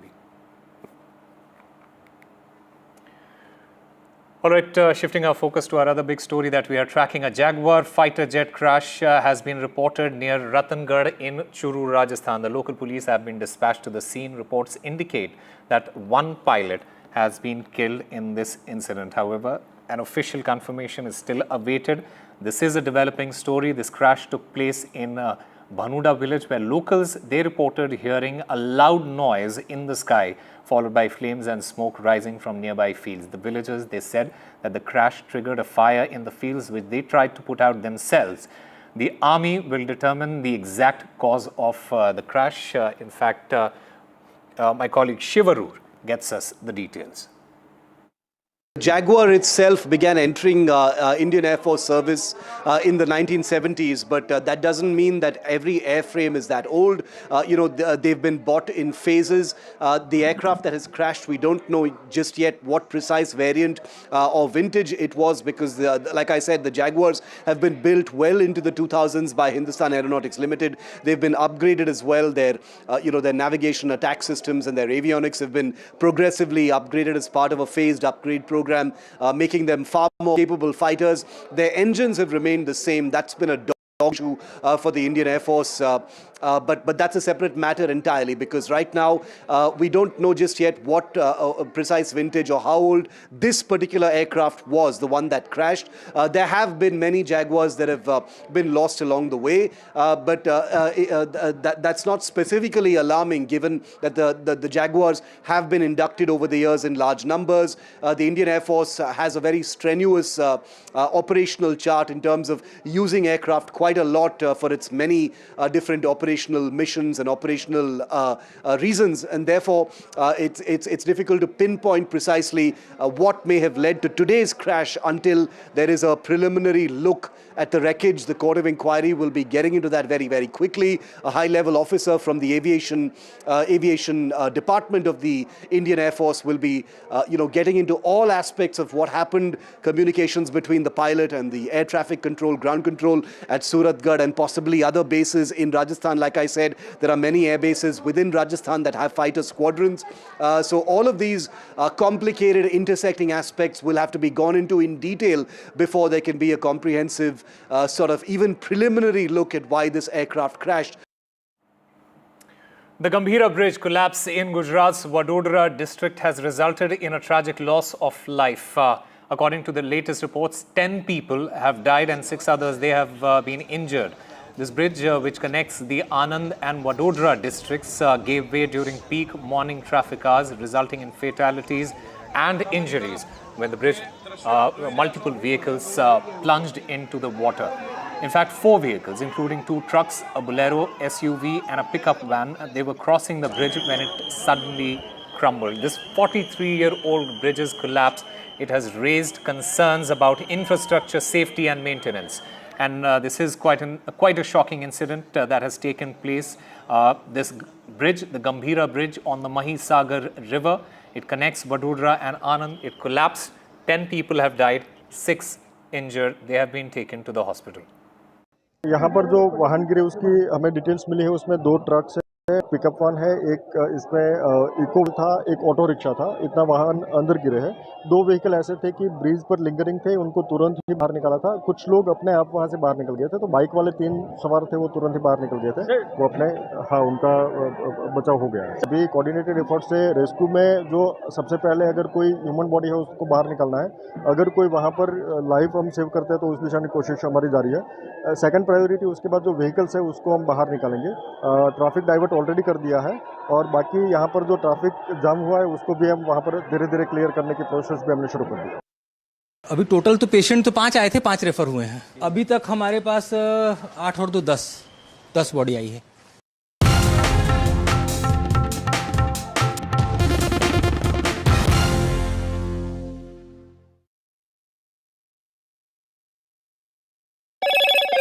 Hello, Moto.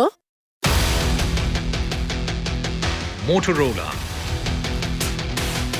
India's leading AI smartphone brand.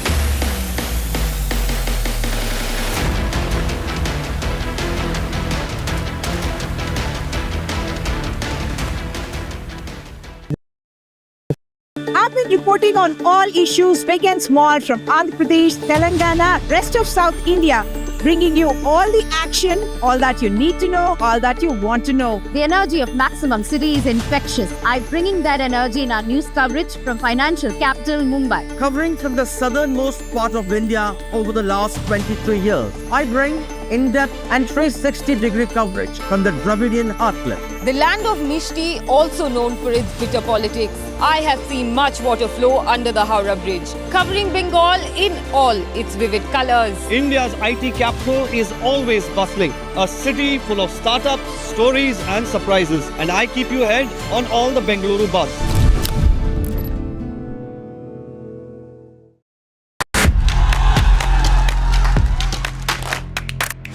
बदलाव की इच्छा रखने वाले लोग, उनको ये तय करना है कि वो जनसुराज जैसे नए विकल्प को चुनते हैं कि फिर पिटे पिटाए अपनी पुरानी व्यवस्था में जाना चाहते हैं। मैं चिराग पासवान पूरी तरीके से बिहार विधानसभा का चुनाव लड़ने के लिए तैयार हूँ। तत्पर तेजस्वी जी मुख्यमंत्री बने हैं, हमारी पूरी सपोर्ट है उनको। हम किंग मेकर की भूमिका में रहना चाहते हैं। ये लोग घर से बाहर नहीं निकल पाते थे। प्रधानमंत्री जी को बताना चाहिए कि इनका जो बिहार में जो सरकार है 50% जो नीतीश जी की मंत्रिमंडल में जो लोग बैठे हैं वो परिवारवादी लोग हैं। वो अपने आप को भी परिवारवादी बोले।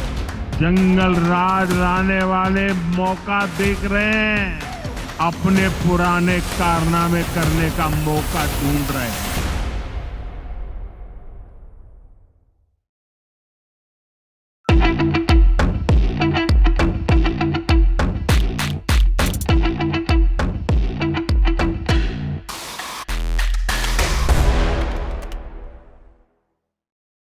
A 36-hour non-stop flight by a small pack of B-2s. A lot of other aircraft were also involved, we know that. But let's talk about the B-2 flight itself. They took off from Missouri. 36 hours later, they landed back without once landing.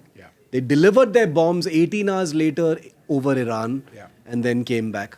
How was this possible? Because the Department of Defense says at no point of time on this 36-hour journey was there any reason to believe that they were either detected or reacted to?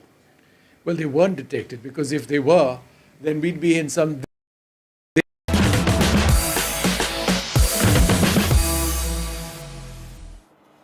Welcome back. After historic victory at the Edgbaston, Team India is now gearing up for the Lord's Test at the Mecca of cricket. My colleague Boria Majumdar, he is in Lord's in London, and he's going to get us all the details from the upcoming test, how charged up Team India is, especially after breaching the fortress of Edgbaston. Over to Boria Majumdar. It's a massive test match, absolutely massive. If you think from the perspective of Indian cricket, this is one of the most important test matches in recent times. You know, India lost against New Zealand, there was negativity around. India lost the Border Gavaskar Trophy, the negativity heightened. Rohit Sharma, Virat Kohli retiring back-to-back, Ravichandran Ashwin just before that. There was doom and gloom everywhere, especially with red ball cricket. People thought Shubman Gill perhaps not ready. There was so much of negativity around that, you know, nobody gave this team a chance. And thereafter Leeds. All of the 4 days, India exceeded expectations. People thought now something can happen, and then again on the last day, things went from bad to worse. England totally taking control, 370 plus chased down, and that was a problem. That was a real problem. But what happened in Edgbaston has lifted spirits, completely lifted spirits, and that kind of made a difference, a real difference to India's prospects. That has set up Lords. All of a sudden, there is momentum, there is expectation, there's real interest, there's verve, there's passion, and people think this Indian side can do it. If you win Lords, you have a chance to win the series, and that's what Lords is all about. Shubman Gill is the talk. Shubman Gill is the story. Shubman Gill is the flavor. As you can see, bright and sunny London, he's shining brighter. Behind me, just behind me, is Lords. Can he lord over Lords? You know, one of these double-decker buses that you will just see is so London. These things tell you about London, about St. John's Wood, this area, about Lords. And you want to be royalty, you want to lord over this area. This is Shubman Gill's moment. He's taken over Leeds, and he went one better at Edgbaston. Nobody thought about a double 100 and 150. Shubman did that, and this country is all praise for Shubman Gill. From people on the road to former cricketers to press conferences, it is all about Shubman Gill. Take a listen.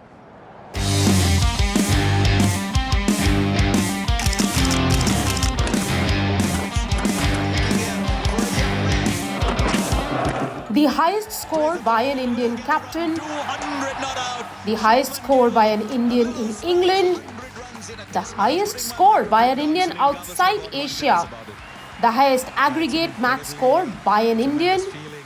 In 12 and a half hours of batting spanning over 500 balls, Shubman Gill broke records like they were plates at a Greek wedding. He scored 42% of the team's runs. Plays the ball, will get the run, 200 not out. Shubman Gill, a little slice of history in the making here for a young man. Before getting to England in 11 tests, Gill averaged just 25.7, scoring only 514 runs with a lone half-century in Sena countries. In this series so far, he has scored 585 runs with 300s. So what has changed? The effort to get forward more than before is noticeable. Batting in the V, the front foot movement, and the hands that didn't betray. That's very sweet. कुछ चीज़ें थी जो मैंने काम करना शुरू कर दिया था. आई थिंक IPL जब खत्म हो रहा था उस टाइम पे मैंने काम करना शुरू कर दिया था. बाकी टेक्निक और लोगों की परसेप्शन आई थिंक वो तो हर सीरीज हर मैच के बाद बदलती रहती है. वो हम एज अ टीम या फिर एज अ प्लेयर ज्यादा उस चीज पे फोकस नहीं करते हैं कि लोग आपके बारे में क्या बोल रहे हैं. वो हर मैच में चेंज होता रहता है. बट इम्पोर्टेंट ये होता है कि आप जब भी किसी मैच में जा रहे हो आपकी टीम आपके बारे में क्या सोचती है, आपके प्लेयर्स आपके बारे में क्या सोचते हैं. Gill's forward defense, a shot that has now become the backbeat of India's Birmingham win, his bat coming down like Gandalf's staff. There has been a lot of praise for him for working on his defense, which played a critical part in him keeping England's bowlers at bay. मेरे हिसाब से one of the best teams है जो यहाँ पे one of the best Indian teams है जो यहाँ पे टॉर कर रही है. अगर I think one of the best teams के में से जो भी 16 प्लेयर यहाँ पे सिलेक्ट होते हैं, मैं ये बिलीव रखता हूँ कि कोई भी हमारा बॉलिंग टैग किसी भी सिचुएशन और कंडीशन में 20 विकेट ले सकता है. जी डेफिनेटली जसप्रीत भाई, he is one of the best bowlers in the world right now. But irrespective of that fact, any bowling attack of ours can take 20 wickets anywhere, and this was just another example of that. His approach was a rebuke to everyone who ever said that Gill's generation do not have the technique or the temperament needed to play Test cricket the old-fashioned way. He used it to break the back of English attack, who were so thoroughly spent by the time it was done. It seems that this was just the trailer. In New Delhi, Rika Roy for NDTV.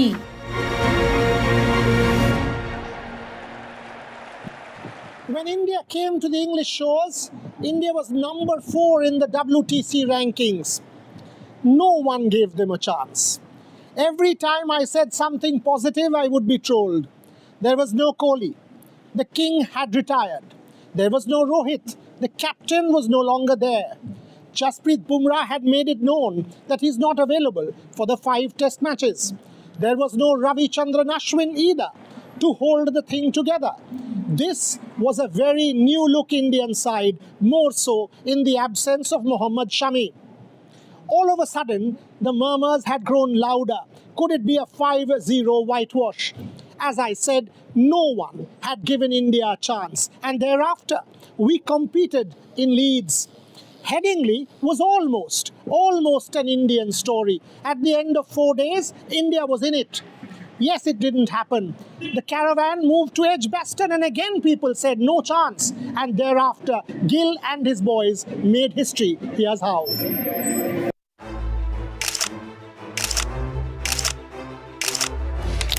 One of the best Indian teams है जो यहाँ पे Tor कर रही है. अगर I think one of the best teams के में से जो भी 16 प्लेयर यहाँ पे सिलेक्ट होते हैं, मैं ये बिलीव रखता हूँ कि कोई भी हमारा बॉलिंग टैग किसी भी सिचुएशन और कंडीशन में 20 विकेट ले सकता है.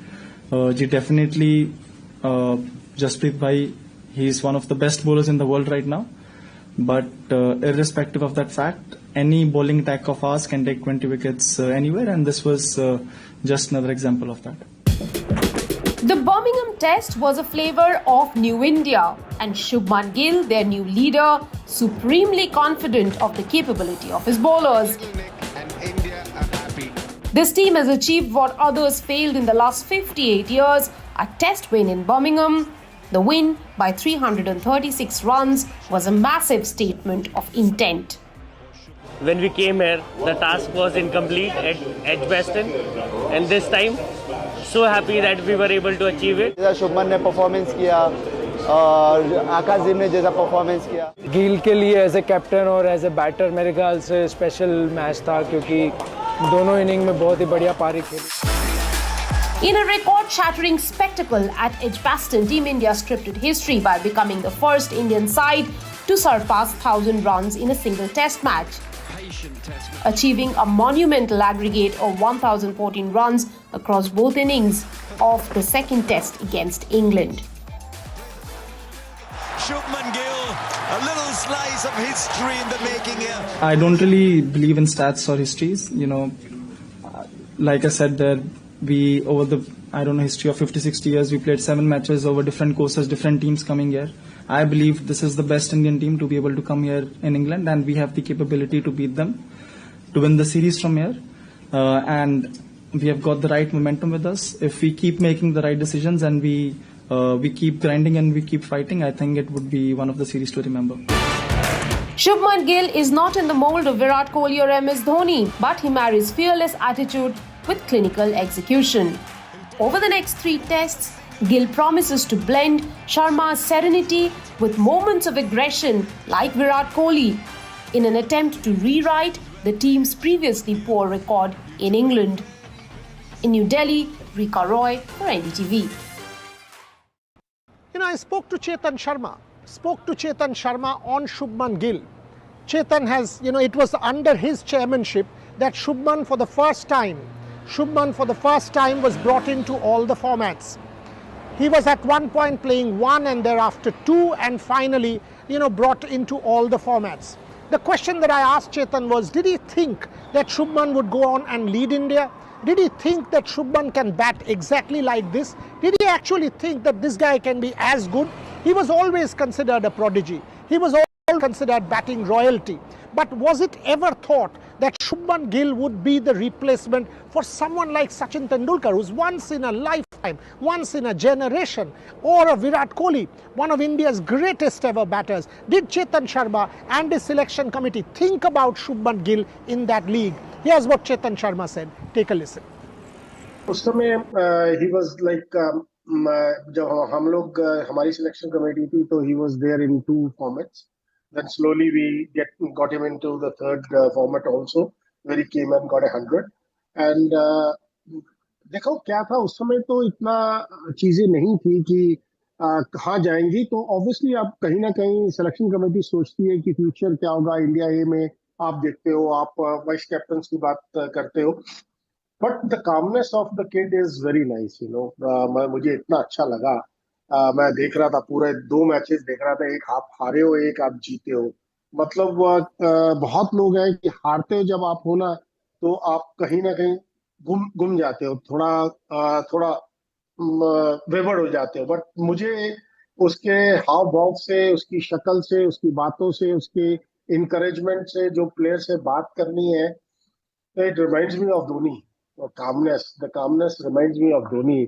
और अगर कैप्टन इतना काम है और अपना पॉइंट टू पॉइंट जाकर, बिकॉज मैं हर कैप्टन को कैसे असेस करता हूँ, मैं अपने आप को एज ए बॉलर रखता हूँ वहां पर, कि मेरे से कैप्टन क्या बात कर रहा है, what he is talking to Siraj, what he is talking to other bowlers, कैसी वो बात कर रहा है, what sort of field he is giving, bowler क्या मांग रहा है। देखिए आजकल तो क्लीन फीड में आपको सब कुछ दिखता है, मतलब वाइड भी पब्लिक को नहीं दिख रहा सब कुछ, वहां पर मुझे तो दिख रहा है as a commentator.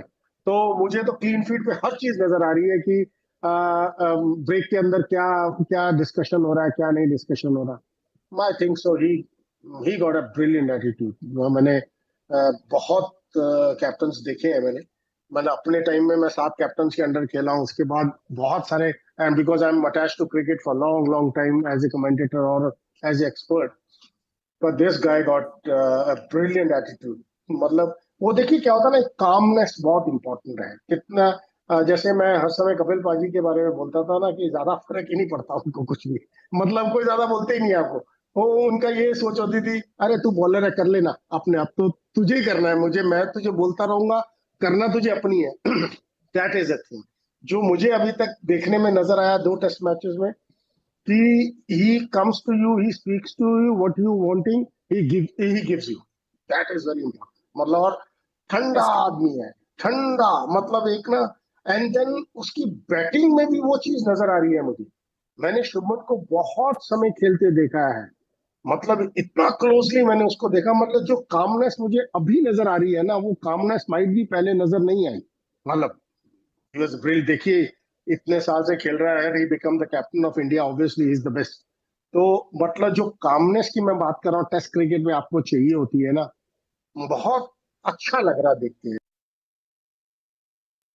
As I said at the start of this show, Lords is one of the most important test matches to be played by the Indian team in recent times. It's 1-1.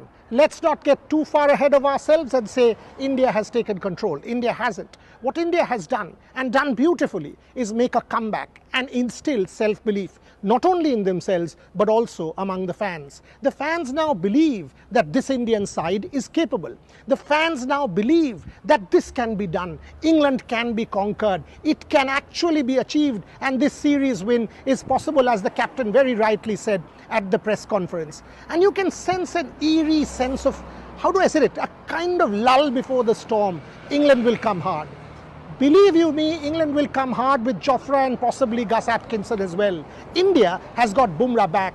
This is one heck of a test match. It's all set, and where? It's the home of cricket. It's Lords. It's the Mecca, and no one can match this. Thanks for watching.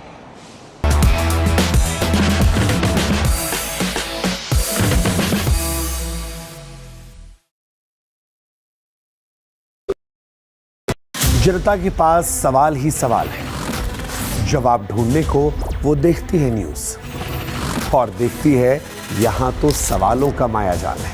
ऊपर से ये अलग fight है, कोई पूरा left तो कोई पूरा राइट है। बीच में मुद्दे के साथ कौन है, जनता को जवाब चाहिए। इसीलिए सवालों की परेड नहीं, मैं लाऊंगा खबरों की कचहरी। मैं शुभांकर मिश्रा, मेरे साथ देखिए कचहरी रात 8 बजे सिर्फ NDTV इंडिया पर।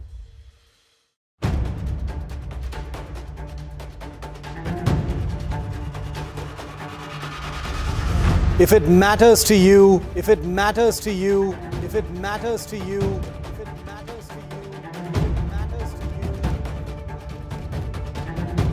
it matters to India, it matters to India, it matters to India, it matters to India, and it matters to me, and it matters to me.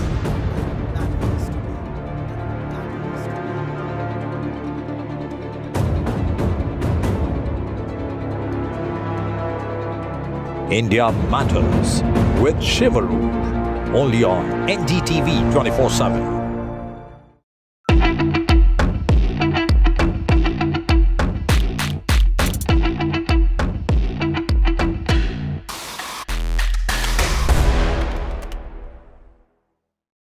But I'd like to start this off by asking you, Vishnu, what you think about the whole question of India not having stealth fighters right now. It's a huge Everyone's problem. trying to sell them to us as well. It's a huge problem, Shiv. Let's face it, in as much as we love the Rafale aircraft and the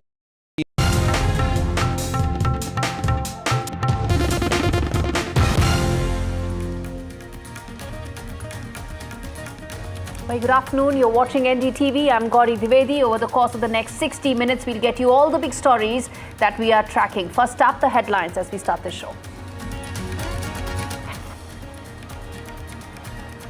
Latest in the IAF Jaguar crash that has taken place in Rajasthan. Both pilots are dead in the aircraft crash. This is the third crash of the Jaguar in as many months.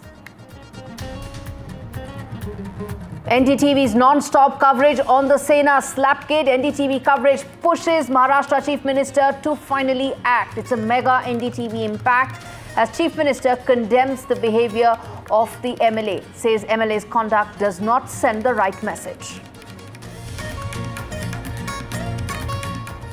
After Chief Minister, his deputy slams MLA Gaikwad. Shinde says I don't support MLA's behavior, says we are accountable to people.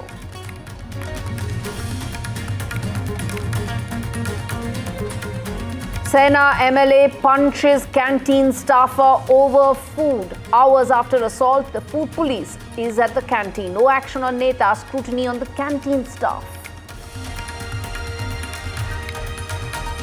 Shocker coming in light from Gujarat, where a bridge has collapsed. 10 people have died so far. Vehicles fall into river post the collapse of the bridge.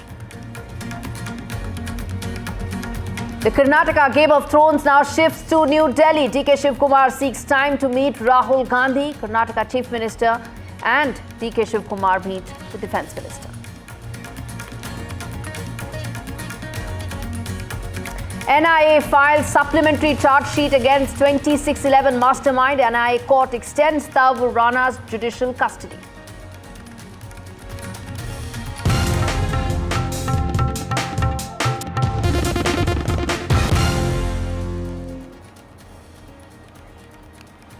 All right, we are starting the show with breaking news that's coming in as we speak. There's a statement that's come in from the Indian Air Force on the Jaguar crash.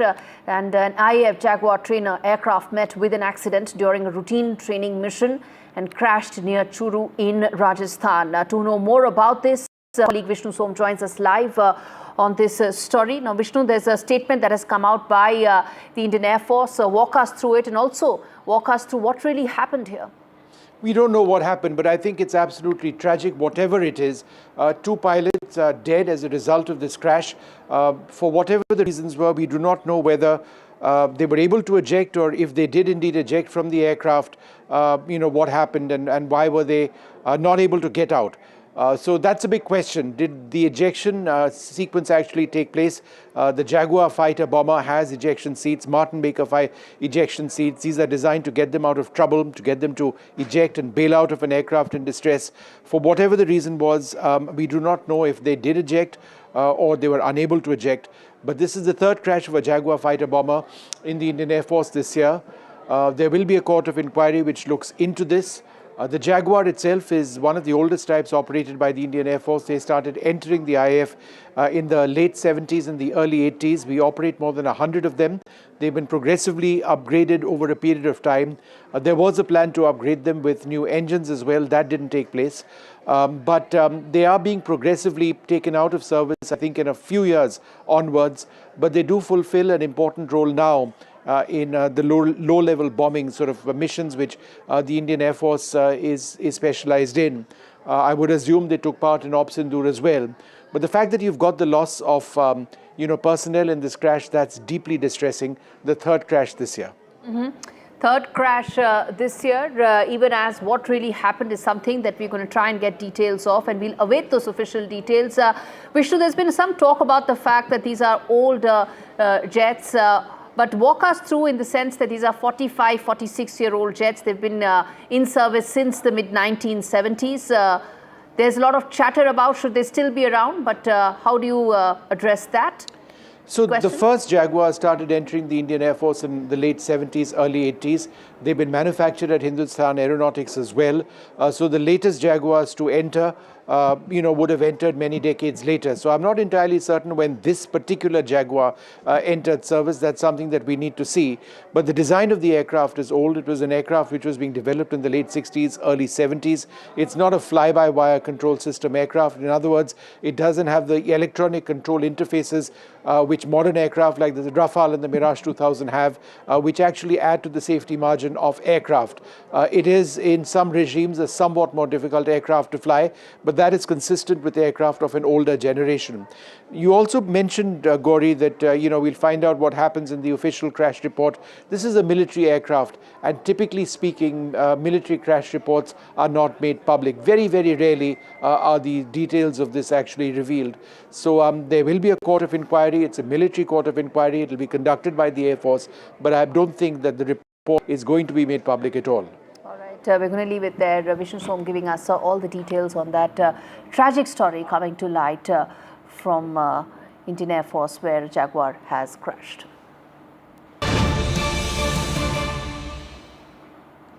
All right, turning attention now to more breaking news that's coming in on the broadcast. Update as far as the slapgate is concerned, and it's a mega NDTV impact viewers. Deputy Chief Minister Shinde is now forced to react and has condemned the actions of the MLA, saying that he does not support the behavior of the MLA who's assaulted a canteen staff. Now, viewers, if you're tuning in right now, NDTV has been asking a very simple, straight question, which is that how long will these VIP thugs be allowed to get away with their gundagardi? On your screens are the visuals of an MLA who actually assaulted a canteen worker because he felt he was being given and he was being offered dal or food that was not fit for consumption, that was stale. But he resorted to this complete assault, and he justified that when he spoke to NDTV. And now, finally, there is condemnation coming in from the Deputy Chief Minister of Maharashtra, who has said that this cannot be accepted. And we're going to try and connect with our reporters in just a bit. Let's first play out this soundbite of Eknath Shinde. आमदार संजय गायकवाड यांनी आमदार निवासमधील निकृष्ट दर्जाच्या जेवणाबद्दल तक्रार केली नाही, तर त्यांना स्वतःच त्याचा अनुभव आला आणि जेवल्यानंतर त्यांना जेवतानाच त्यांना वांती उलटी झाली, उलटी हो गया उनको, वोमिट, तो वोमिटिंग हो गया और इसलिए उन्होंने गुस्से में आकर वो मारपीट की है। उसका मैं समर्थन नहीं करूँगा और हम लोक प्रतिनिधि है, विधायक है, तो हमारी जिम्मेदारी है कानूनी कार्रवाई के लिए हमारे पास अधिकार हैं। तो अगर जिधर गलत होता है उसके ऊपर कानूनी कार्रवाई हो सकती है, लेकिन मारपीट करना ये उचित नहीं है। और संजय गायकवाड़ को मैं निश्चित रूप से इसके बारे में ज़रूर उसको मैंने कहा भी है कि ऐसा करना उचित नहीं है।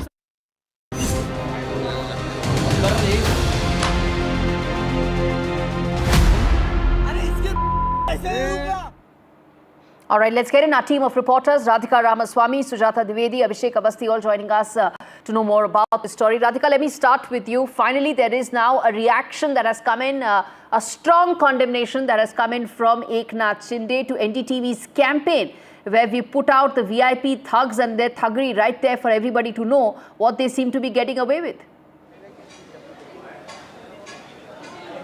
Absolutely. Top leaders have reacted. In fact, they've been forced to react post NDTV's campaign.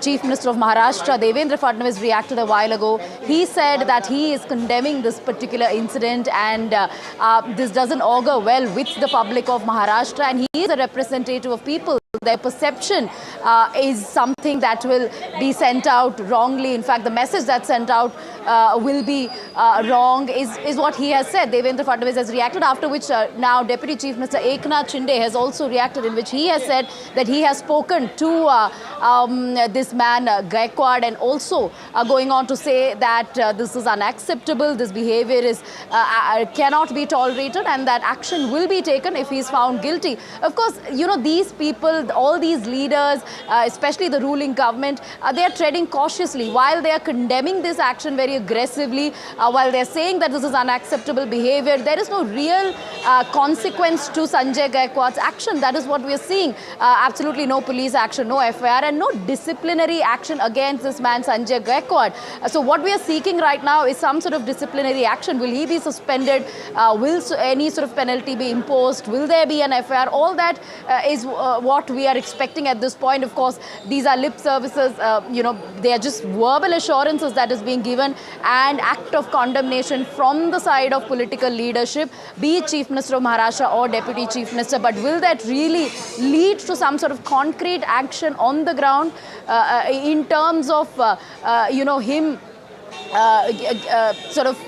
being penalized for it or being suspended from the party? That's what we are expecting at this point. Really remains to be seen whether anything of that nature will happen. All right, let me now rope in Sujata, who's standing by outside the canteen. And Sujata, it's extremely distressing that no action has been taken against the MLA, but there's some action that's been taken as far as the canteen is concerned.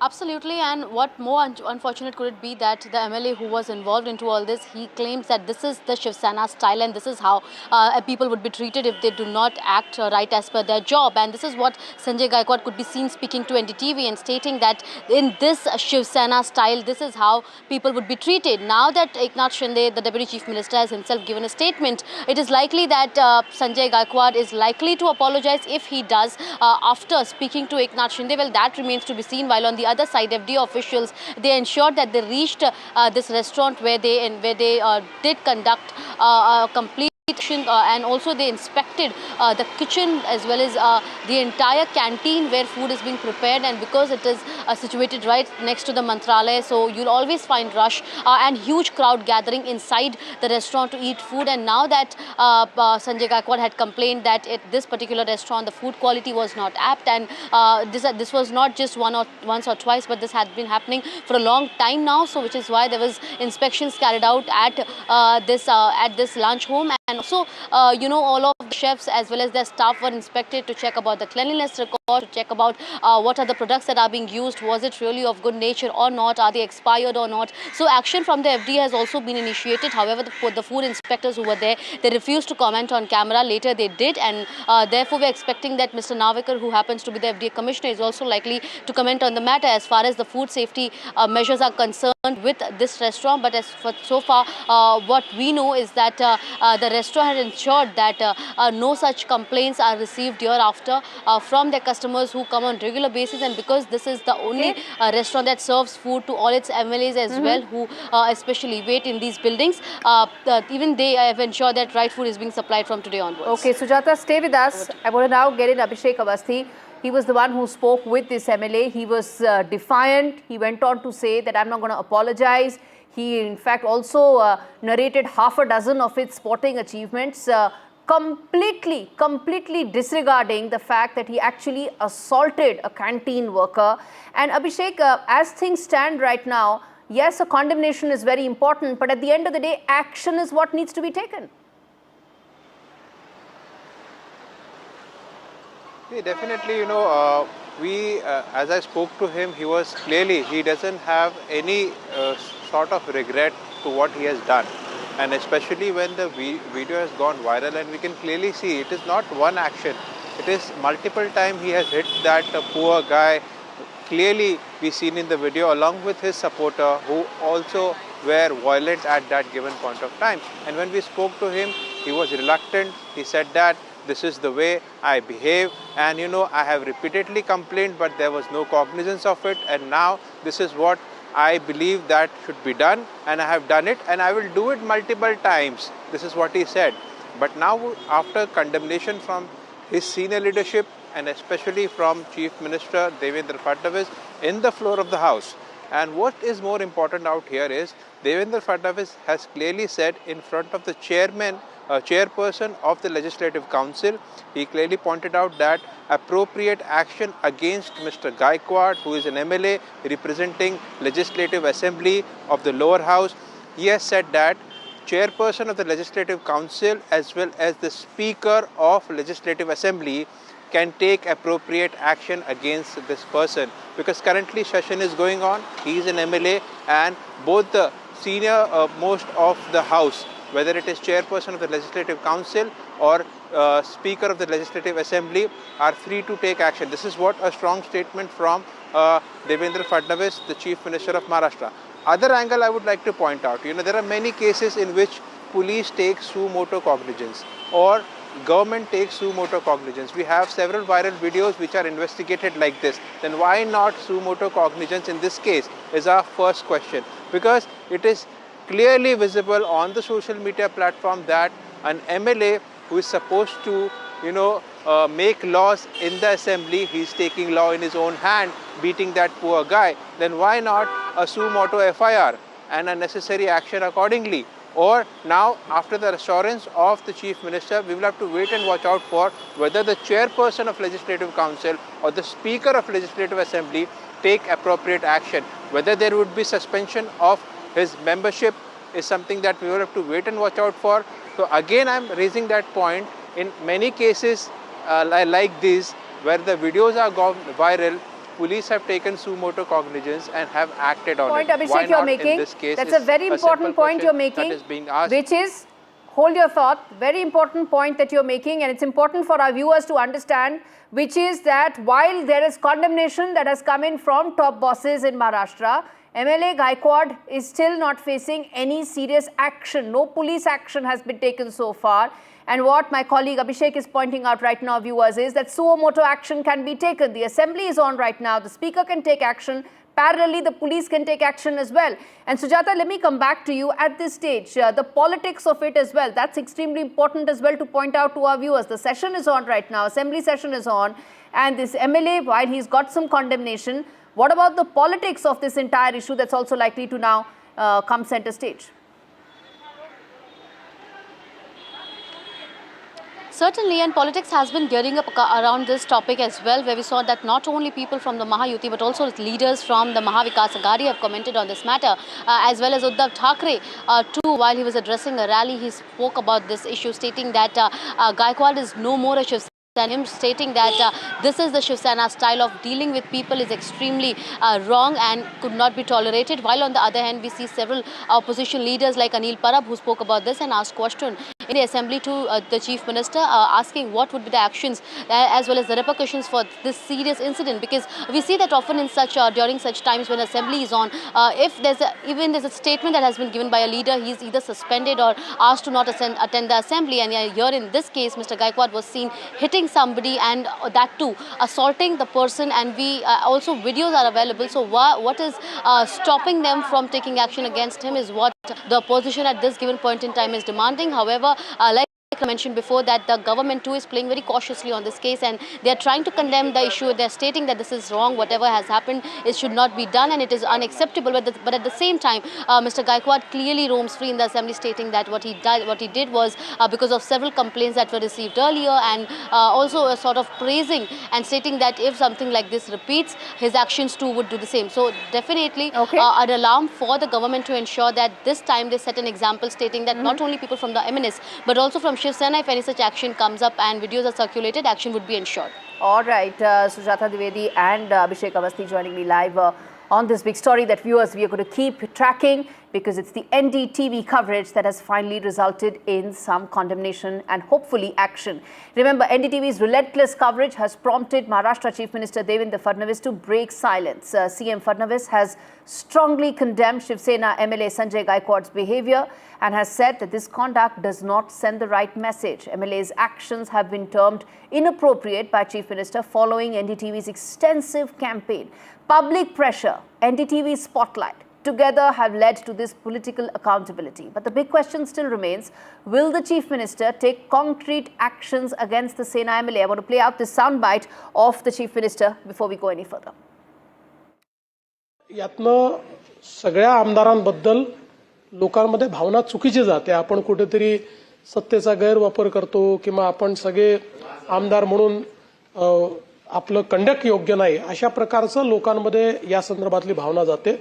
आणि म्हणून निश्चितपणे मला असं वाटतं की अतिशय गंभीर बाब आहे. आपण आणि माननीय अध्यक्ष या दोघांनी याचा कॉग्निझन्स घ्यावा आणि या संदर्भात काय पुढील कारवाई करायची ते आपण करावी. मेरे पार्टी का है, मेरे पार्टी का नहीं हो सकता.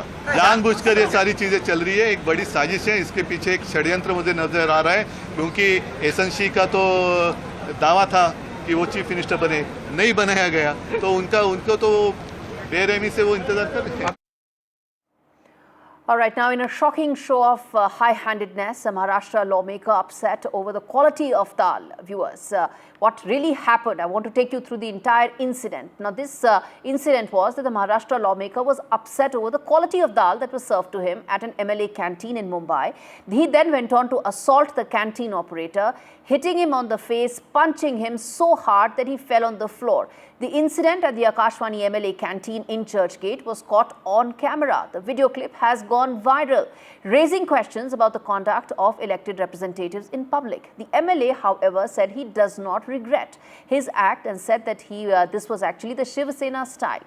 Asked if such conduct suits an MLA, he replied that I am an MLA and a warrior too. When someone chooses not to understand, despite repeated attempts, I use the language Balasaheb Thackeray has taught us. I lost it. I'm a champion in judo, gymnastics, karate, wrestling. Yes, he said that. And he also said, I'm not a Gandhian. I want to play out that conversation that Sanjay Gaikwad had with my colleague Abhishek Awasthi for you to really understand the brazen act that first happened, which was followed by the brazen way in which he justified that assault. Listen into that conversation. पहली बात तो जो video viral हो रहा है sir, उसमें आप canteen manager को मारते हुए नज़र आ रहे. पूरा मुद्दा क्या था?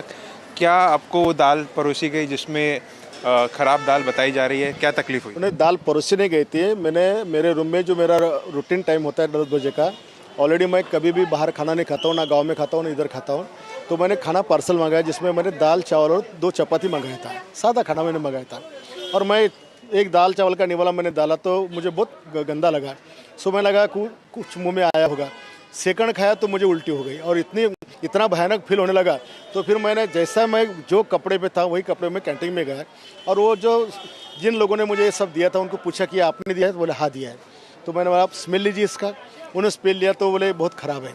बाद में फिर मैंने मैनेजर को बुलाया, उसको मैंने स्मेल दिया. उनके 6 कर्मचारियों को स्मेल देने के बाद में उन्होंने बताया कि ये खाने जैसा नहीं है, यानी वो निष्कृष्ट दर्जे का नहीं था, वो सड़ा हुआ खाना था. और फिर मैंने उन लोगों को 2-4 साल में जितनी बार भी उनको मैंने समझाया कि आप मुझे खाना अच्छा दिया करो, ये ख़राब खाना मत दिया करो. इनका मटन 15 दिन पहले का रहता, इनका चिकन 15 दिन का रहता, इनके अंडे अंदर से पूरे काले हुए रहते. मैं किसान हूँ, मैं सब्जी और सब के बारे में मैं आधे घंटे के हिसाब से बताता हूँ कि सब्जी का खाना कब बनाया गया है. तो यहाँ महाराष्ट्र में से आए हुए हर दिन सेशन में 10,000 लोगों के जान से ये लोग खिलवाड़ करते हैं, आमदार के जान से खिलवाड़ करते हैं, महाराष्ट्र से आने वाले किसानों की जान से ये लोग खेलते हैं. और इनकी मुजरी इतनी है, कोई कंप्लेंट करे तो उसका ये सुनते भी नहीं हैं. और कई लोगों ने मुझे बताया कि हमारे खाने में ये दिया, कोई सुतली आई, कई चिपकी ले आई, कहीं कुछ गंदा आया. और 200-400 कंप्लेंट होने के बाद भी आज ये जो कंत्राटदार है 30 साल से यहाँ पे कुंडली मार के बैठा है. आप एक विधायक है, वो भी रूलिंग पार्टी के विधायक है, इस तरीके से हाथ उठाना कितना जायज़ लगता है आपको? मैं विधायक भी हूँ और मैं योद्धा भी हूँ. जब सब भाषा में समझाने के बाद में कोई समझता नहीं है तो बाला साहब ठाकरे जी ने हमको भाषा सिखाई भी है, जिसका इस्तेमाल मैंने किया है. वो वीडियो में खास तौर से दिख रहा है आपने घूसों का भी उपयोग किया, झापट का भी उपयोग किया, लात भी मारने की कोशिश की. ऐसे में सर कंप्लेन कर सकते हैं आप? मैंने कंप्लेंट किया, 4 बार किया, इसलिए मेरी जान मतलब मेरी सटक गई. मैं जूडो चैंपियन हूँ, मैं जिम्नास्टिक चैंपियन हूँ, मैं कराटे चैंपियन हूँ, मैं कुश्ती चैंपियन हूँ, तलवारबाजी, दांड पट्टा, कुश्ती का सब मैं चैंपियन हूँ. इसलिए मैं कुछ भी यूज़ कर सकता हूँ। सर आप विधायक हैं, आपको लोग देखते हैं, आपसे लोग इंस्पायर होते हैं, ऐसे अगर आप देखें इस तरीके के कृत्य करेंगे तो लोग भी प्रवुक्त हो जाएंगे, कहीं वहाँ भी हिंसा होगी, क्योंकि एक तरीका होता है सर। जब प्रशासन काम करता नहीं है, बार बार कंप्लेंट करने के बाद भी, तो जनता क्या करेगी? वो तो कायदा हाथ में लेगी ना। अब एक आमदार कंप्लेंट करता है और उसके अगर कोई दखल लेता नहीं है, उसमें कोई कार्रवाई करता नहीं है, तो ये आमदार क्या करेगा? खुद की जान देगा? बार बार बोलेगा नहीं अभी इतना तुमने सड़ा हुआ दिया, कल कीड़े पड़े हुआ खाना हमको खिला, ऐसा बोलेगा आमदार? मैं इतना गांधीवादी नहीं हूँ मैं। नहीं, लेकिन जिस तरीके से विवाद चल रहा है मराठी बनाम हिंदी का, ऐसे में इस तरीके की हिंसा करना कितना जायज लगता है सर? ये मैं नीचे गया तो उनके माथे पे कोई जात लिखी हुई नहीं थी, क्या प्रांत लिखा हुआ नहीं था कि वे कौन से जात के कौन से प्रांत के, या वो जो खाना खिला रहे वो कौन से जाति को खिला रहे, वो खाने पे लिखा होता है क्या? लेकिन सर आखिरकार जिस तरीके से वीडियो वायरल हुआ है, प्रश्न उपस्थित हो रहे हैं, तो कहीं ना कहीं एक विधायक होने के नाते एक मॉरल रिस्पॉन्सिबिलिटी बनती है। आपको थोड़ा भी मलाल है कि इस तरीके से नहीं होता? या कोई मलाल नहीं है, मुझे कोई मलाल नहीं है, मुझे कोई ये विषय में ऐसा महसूस नहीं होता है कि मैंने कोई गलत किया है। अच्छा, इसकी आप कहाँ इसको उठाएंगे, क्योंकि ये बहुत गंभीर विषय भी है? अभी हम विधानसभा में अध्यक्ष महोदय जी से पॉइंट ऑफ इंफॉर्मेशन में बात रखने का प्रयास करेंगे। कनेक्टिंग मिनिस्टर है हमारे भुजबल साहब, उनको भी हम बताएंगे, और फूड एंड ड्रग्स को भी हम कंप्लीट करने का शिवसेना स्टाइल की जो आपने बात की है वो हमने देखा, लेकिन इस समय जो वातावरण है पूरे महाराष्ट्र में, खास करके मुंबई में, वो स्टाइल मनसे और उभाटागढ़ भी करते हुए नजर आ रहा है सड़कों पर।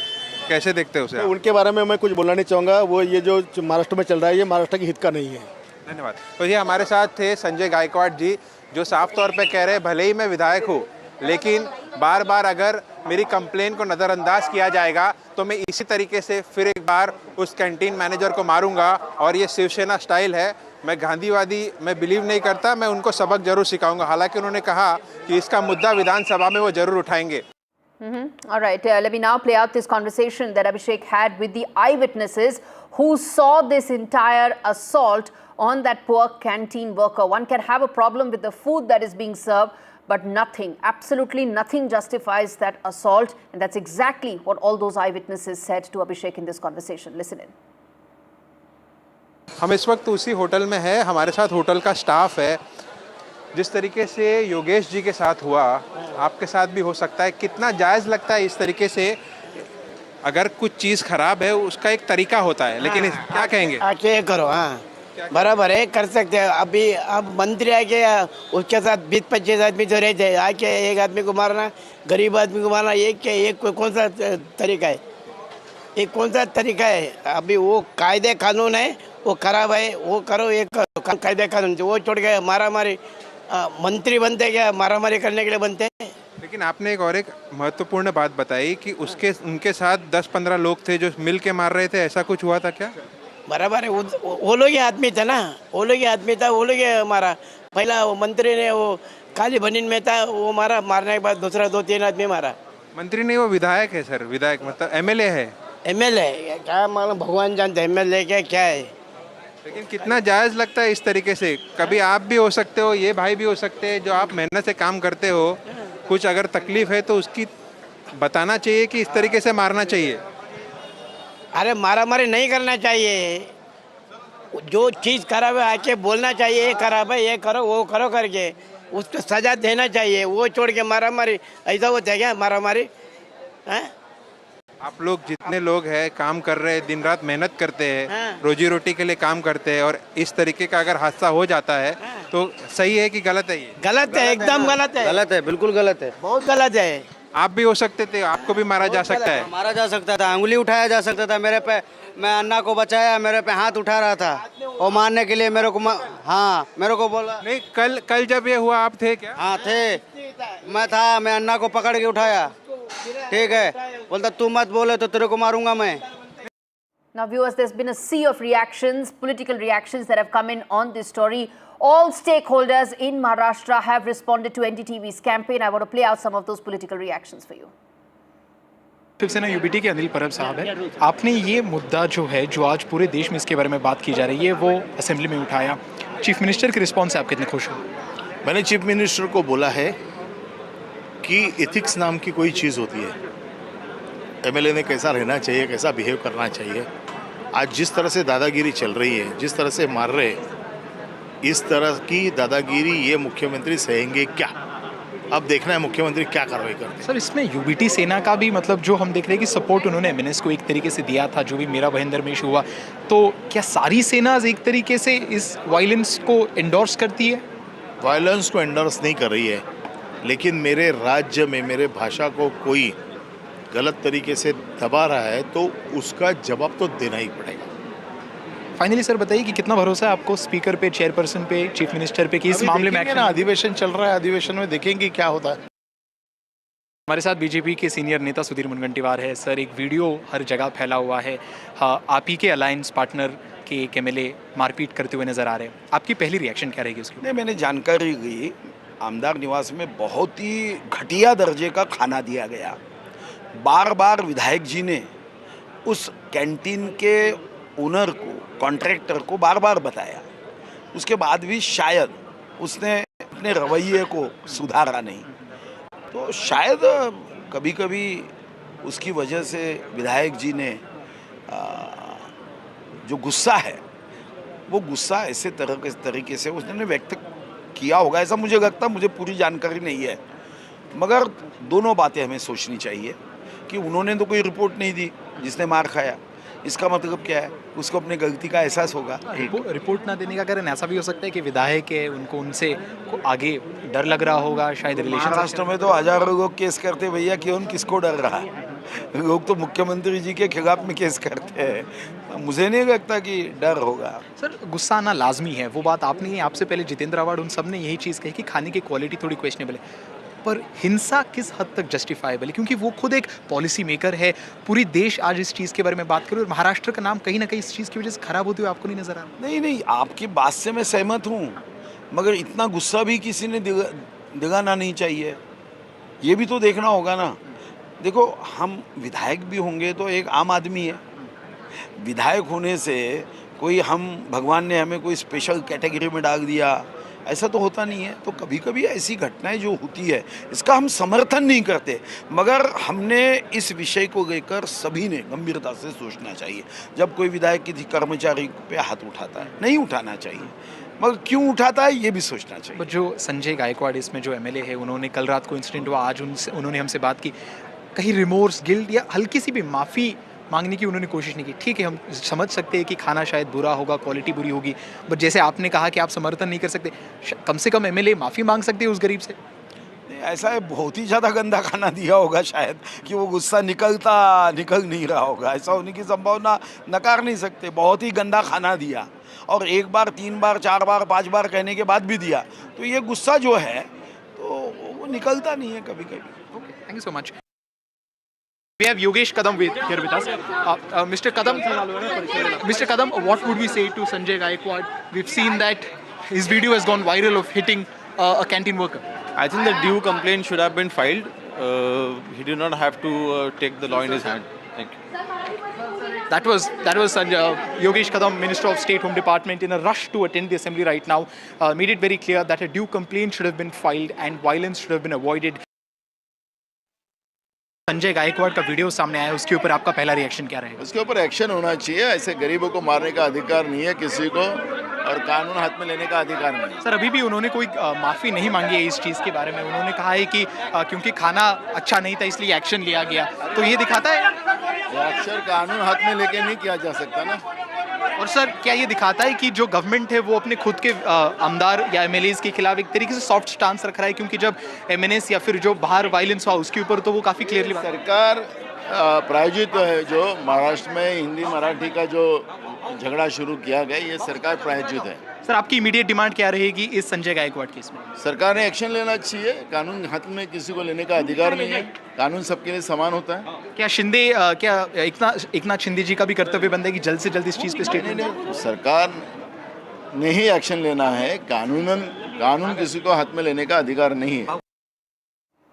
All right, M&S workers vandalized a toll plaza and the vandalism was on full display in yet another incident. Toll plaza vandalism took place in Washim district. Now viewers, from Mumbai to Washim, The vandalism continues and India is against just this VIP hooliganism. These thugs who are netas is what they call themselves, is what we stand against, is what the NDTV campaign is all about. I want to first play out a soundbite of a police, a cop bite as far as what really happened at Washim Toll Plaza and what action, if at all, has been taken. कल शाम को Washim rural police station के jurisdiction में तोड़गांव toll नाके पे 3 आरोपियों ने वहाँ के टोल मैनेजर से पैसे छीन लिए 5,000 रुपये और साथ ही में वहाँ के टोल की काफ़ी तोड़फोड़ भी की है। इन लोगों ने कुछ दिन पहले टोल मैनेजर से पैसे की डिमांड भी की थी। उनके खिलाफ पुलिस स्टेशन में FIR दर्ज की है रेलेवेंट सेक्शंस के अंडर और उन आरोपियों का नाम है गजानन वैरागड़े जो मनसे के वाहतुक शाखा जिलाध्यक्ष है, उमेश टोलमारे जो वाहतुक शहराध्यक्ष है और सीताराम चवड़े। इन तीनों को अरेस्ट करने के लिए अलग अलग टीम्स बनाई गई है और उनका लोकेशन हम रेगुलरली ट्रैक कर रहे हैं। इन पर पुलिस सख्त से सख्त कार्रवाई करेगी। All right, that was a reaction from the police who's responded to what really happened there. There was also extortion, a case that he was mentioning as far as these MNS hooligans are concerned. They're not netas, they're hooligans, viewers. And Mumbai citizens are also sick of them. Video after video is coming to light of slap after slap, and on your screens are just few of those images and visuals that we've put out for you to know just some of those instances that explain how sick citizens of Maharashtra are with these spineless netas, that all they do is they assault, they slap. Is this how public representatives in Maharashtra should be? That's the big question, and the question that we put forth to many in Maharashtra who say an overwhelming no to that question. Listen in. विधायक द्वारा जब दाल सही नहीं परोसी गई तो canteen के आदमी की पिटाई कर दी गई, ये आपको कितना सही लगता है? लेकिन पीटना चाहिए ऐसे नहीं, गलत बात है। गलत बात मतलब क्या कर सकते हैं मैम? उसके लिए आर्गुमेंट कर सकते हैं, पैसे बिल के लिए हो सकते हैं, पर मारना पीटना गलत है जी। मारपीट बहुत ज्यादा होने लग गई है महाराष्ट्र में, आपको ऐसा लगता है? हाँ मैम, छोटी छोटी बातों पे होते रहती है वजह पाओ। कई बार ऐसा होता है कि देखिए आपका खाना सही नहीं होता तो आप क्या मारपीट पर उतर जाएंगे सीधा इनके साथ? नहीं नहीं, ऐसा क्यों? क्योंकि भाई इंसान से ही गलती होता है। हाँ, तो कुछ जिस मिस्टेक रहेगा तो उनको बताएंगे भाई ये मिस्टेक है तो उसको सुधार करेंगे। जैसा व्यवहार किया जाए वैसा, लेकिन अगर सामने वाला शांत है, चुपचाप आपको सॉरी बोल रहा हो, ऐसा खाने पीने में ऐसा नहीं होना चाहिए ना, गड़बड़ी खाने पीने का मामला ये समझाऊंगा उसको एक दो बार। एक नेता है शिवसेना के, वो सीधा मारपीट पर उतर गए, कैंटीन वाले को बहुत जोर जोर का मारने लगे क्या? लेकिन अभी उसके आगे पहले कुछ हुआ होगा ना, अभी क्यों मारा है? अभी कोई नेता किसी के ऊपर हाथ उठाए तो कुछ ऐसा कुछ हुआ होगा ना, वो भी तो मालूम होना मुझे ना। तो ऐसा कभी हुआ है कि कुछ कंप्लेंट आई हो दाल को लेकर? नहीं, हमारे साथ कंप्लेंट नहीं। एक नेता है संजय गायकवाड़, उन्होंने क्या किया है कि उनकी दाल खराब थी तो जैसे कैंटीन में काम करने वाले लड़के होते हैं उनसे मारपीट कर ली, बहुत मारा है उन्हें। अपने इधर खराब दाल सीधा फेंक देते हैं, वेस्ट होता है वो हटा देते हैं। लेकिन गलत है, जब अगर सपोज कोई आपके पास खराबी आए खाने को लेकर तो आप लोग क्या करते हैं? वो उस्ताद को रिएक्शन करेगा, उसको बोलेगा ऐसा क्या किया, कैसा हुआ, उसको समझाते हैं, बताते हैं। लेकिन मारपीट करना ये सही है? नहीं, मेरे को सही नहीं लगता। All right, viewers, now let's come to the political fallout of this slapgate. Former Maharashtra Chief Minister Prithviraj Chavan, who is one of the senior most leaders of the Congress party in Maharashtra, has said that he will not be surprised if his party decides to go solo in Mumbai and other civic body polls in the state that are set to be held later this year. Now, to a question, he said the Congress party's stance is that our alliance is with India Alliance partners, which is the Shiv Sena, which is the UBT faction, and NCP. If they want to do a sub-alliance with some other party, like-minded party, that's their business. But if they want to make an alliance with people who are fundamentally opposed to the Congress ideology, which he mentioned was about Ambedkarism and secularism, then they will not accept it. Let's play out that soundbite of Prithviraj Chavan on this. जहां तक कि कांग्रेस का सवाल है, हमारा alliance Uddhav Thackeray ji की शिवसेना के साथ है और हमारी शरद पवार की एनसीपी के साथ है। वो अगर अपने पार्टी में कोई सब अलायंस करना चाहें तो कोई हर्जा नहीं, लेकिन अगर कोई कांग्रेस के विचारों से कोई टकराने वाली कोई विचारधारा है तो हम उसको अवश्य विचार करेंगे। एक तो बिहार का चुनाव है, एक तो बीएमसी का चुनाव है। दोनों चुनावों में हिंदी भाषियों का एक महत्वपूर्ण रोल है और महाराष्ट्र में काफी सेंसिटिव इशू है कि अगर कोई थोपने की कोशिश करें तो हम नहीं स्वीकार करेंगे। तो मैं समझता हूं कि मुख्यमंत्री को ये मुद्दा समाप्त करना चाहिए था लोगों से बातचीत करके, लेकिन शायद वो जानबूझकर इसको भड़काना चाहते हैं। Viewers, I'm going to slip into a very short break, come back on the other side with a shocker of a story where girls were forced to strip for a period check. Now, this is a shocker that's come to light from Thane, where students were shamed and forced to strip. I'm going to talk more on that story after this short break. Stay with us.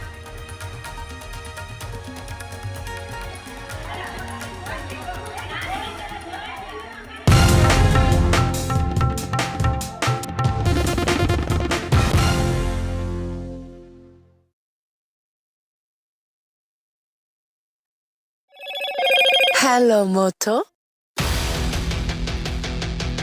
Motorola,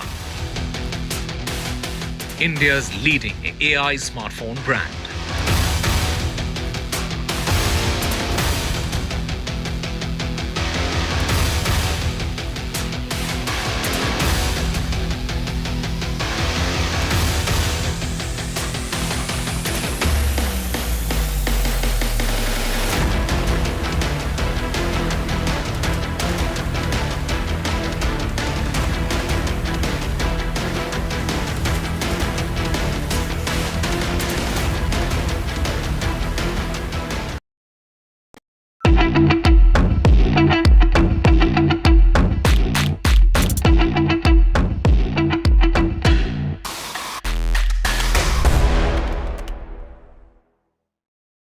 Pressure on the Indian Air Force to get fighters, forget about stealth aircraft. The Indian government has made it clear that we're going to bet on the AMCA, which is India's own fighter. But getting these 4.5 generation fighters like the Rafale, which you've already sunk an enormous amount of money into, even the Indian Navy has signed on for them recently, and there are still these delays. But with this announcement, Vishnu, and that's my next question now, I'm wondering whether this means that things are much clearer as far as the MRFA, or we still can't jump the gun on that. I know as far as Indian procurement is concerned, nothing is over until it's over, right? Nothing is over until it's over, especially when the Rafale is theoretically competing against American fighters like the F-15 Eagle II. You've got Putin's Sukhoi 35s. You've got the Typhoon theoretically as well. So it ain't over until it's over, and I completely agree with you on that. But by putting out this partnership, and this is not an MOU, this is an agreement which I'm assuming is going to fructify into a joint venture. 2028 is when the first fuselages will roll out. Which again, I'm assuming means that, work begins now. 2028 is 2 years 100%. Away. That's like more than just a foot in the door? No, I would suggest that they are leading in this competition. All the Indian Air Force officers that we speak to, and they couch this language carefully, so I'm going to be responsible in how I report this. They say that they've had an exceptional experience with the Rafale. The Rafale is the aircraft of choice.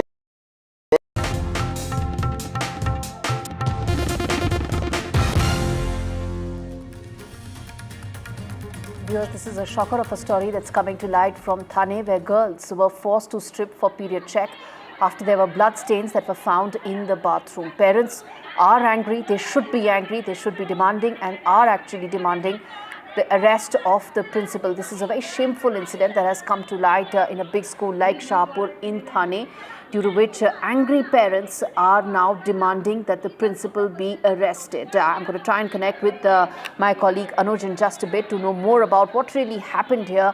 How is it that girls were actually checked for this, they were stripped for this, because this is something that happens in all schools, know about this, what really went wrong, and the outrage of the parents, which is completely justified here. Anuj, shocker of a story that we are talking about here on our screens right now on our broadcast. Tell us what really happened here.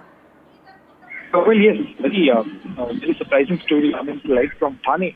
This happened in one of the more reputed schools in the Shahpur region of Thane district, where when the school authorities found out that there was some blood stain in the ladies' washroom. Of course, instead of clearing it out, they started thinking or wondering on where it came from. And it is after that they started visiting all the classes from class 5.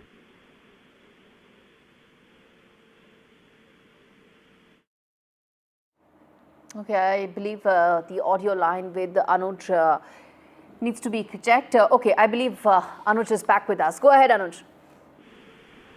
So the school authorities, after finding blood stain in the washroom of the school, carried out this really weird drive of visiting every class from class 6 to class 10, trying to understand how many girls were menstruating, and then they were questioned on whether any of them were menstruating, especially in the last 1 week or so, because the stains were found in the school, and they were even stripped off by some members of the school authority to get on who exactly did it and where exactly was it done in the school. These to the parents by these women students. These were 14 to 15-year-old students who reported this back to them. And as soon as the parents got to know about this, they were enraged. They approached the school authority, and now they are demanding a very strong action against the principal. We are yet to know what exactly are the details about this entire serious incident that took place. How long did it go on for, and who all from the school was involved. But the parents primarily want to know who ordered such a shameful act in the school. Indeed, I'm going to leave it there, Anuj.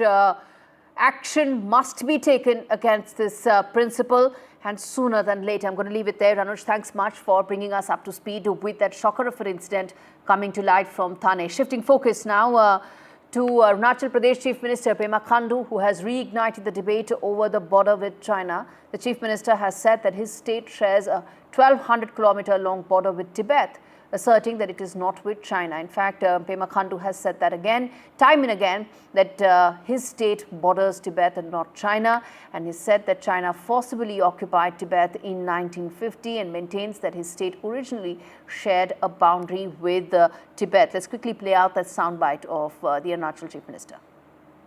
In fact, India से कोई भी state directly China से border share नहीं करता है. We share border with Tibet only. ठीक है, 1950 में चाइना लोग वहाँ आके तिब्बत को ज़बरदस्ती कब्जा किया, वो बात अलग है. सो तो ऑफिशियली यस, तिब्बत अभी चाइना का अंडर में है, that can't be rule out. But originally we share border with Tibbat. और अरुणाचल में we share 3 international boundaries with Bhutan approximately 150 kilometres, और तिब्बत के साथ में करीबन 1200 kilometres, which is one of the longest in the country. और ईस्टर्न साइड में म्यांमार करीबन 550 किलोमीटर्स के आसपास. Okay, now I'm going to shift focus to Bengaluru, where another horrifying incident has come to light. Husband has killed his wife by strangling her and then trampled her to death by stepping on her neck. The couple hails from Srinivaspura, and both of them had completed their bachelor's in engineering and were working in Bengaluru. Let's now get in Deepak Bopanna, my colleague, to know more about this case. Deepak, it's a horrifying incident that has come to light. Walk us through what really happened. What is it that we know so far? Yes, absolutely shocking incident once again coming to the fore. We've seen some brutal crimes in the recent past, especially coming to the fore from Bengaluru. This is yet another one. A couple hailing from Srinivasapura. Padmaja is the wife who's been murdered by the husband Harish here. It's been said that the husband strangled her, trampled her to death by placing his leg on her neck. This was all because of a fight that happened. Initially it was verbal, then turned physical. After which she was taken to the hospital, and the hospital officials informing the police that that there is something that is suspicious. The police reaching the house, speaking to the neighbors, and then while questioning the children, that's when they've got a hint that a husband is involved. After questioning him, of course, he's confessed to the crime. Now both of them well educated. He was out of a job very recently, had managed to get one. There were some differences between the couple, but leading to this sort of a brutal crime once again has sent shockwaves in the city. I'm going to leave it there. Deepak Bopanna, my colleague, giving us the very latest as far as that brutal crime coming to light from Bengaluru. Now turning attention to Patna, where Rahul Gandhi was in Patna for a rally ahead of Bihar elections, but shocking incident came to light where Pappu Yadav was not allowed to board Rahul Gandhi's vehicle. Such treatment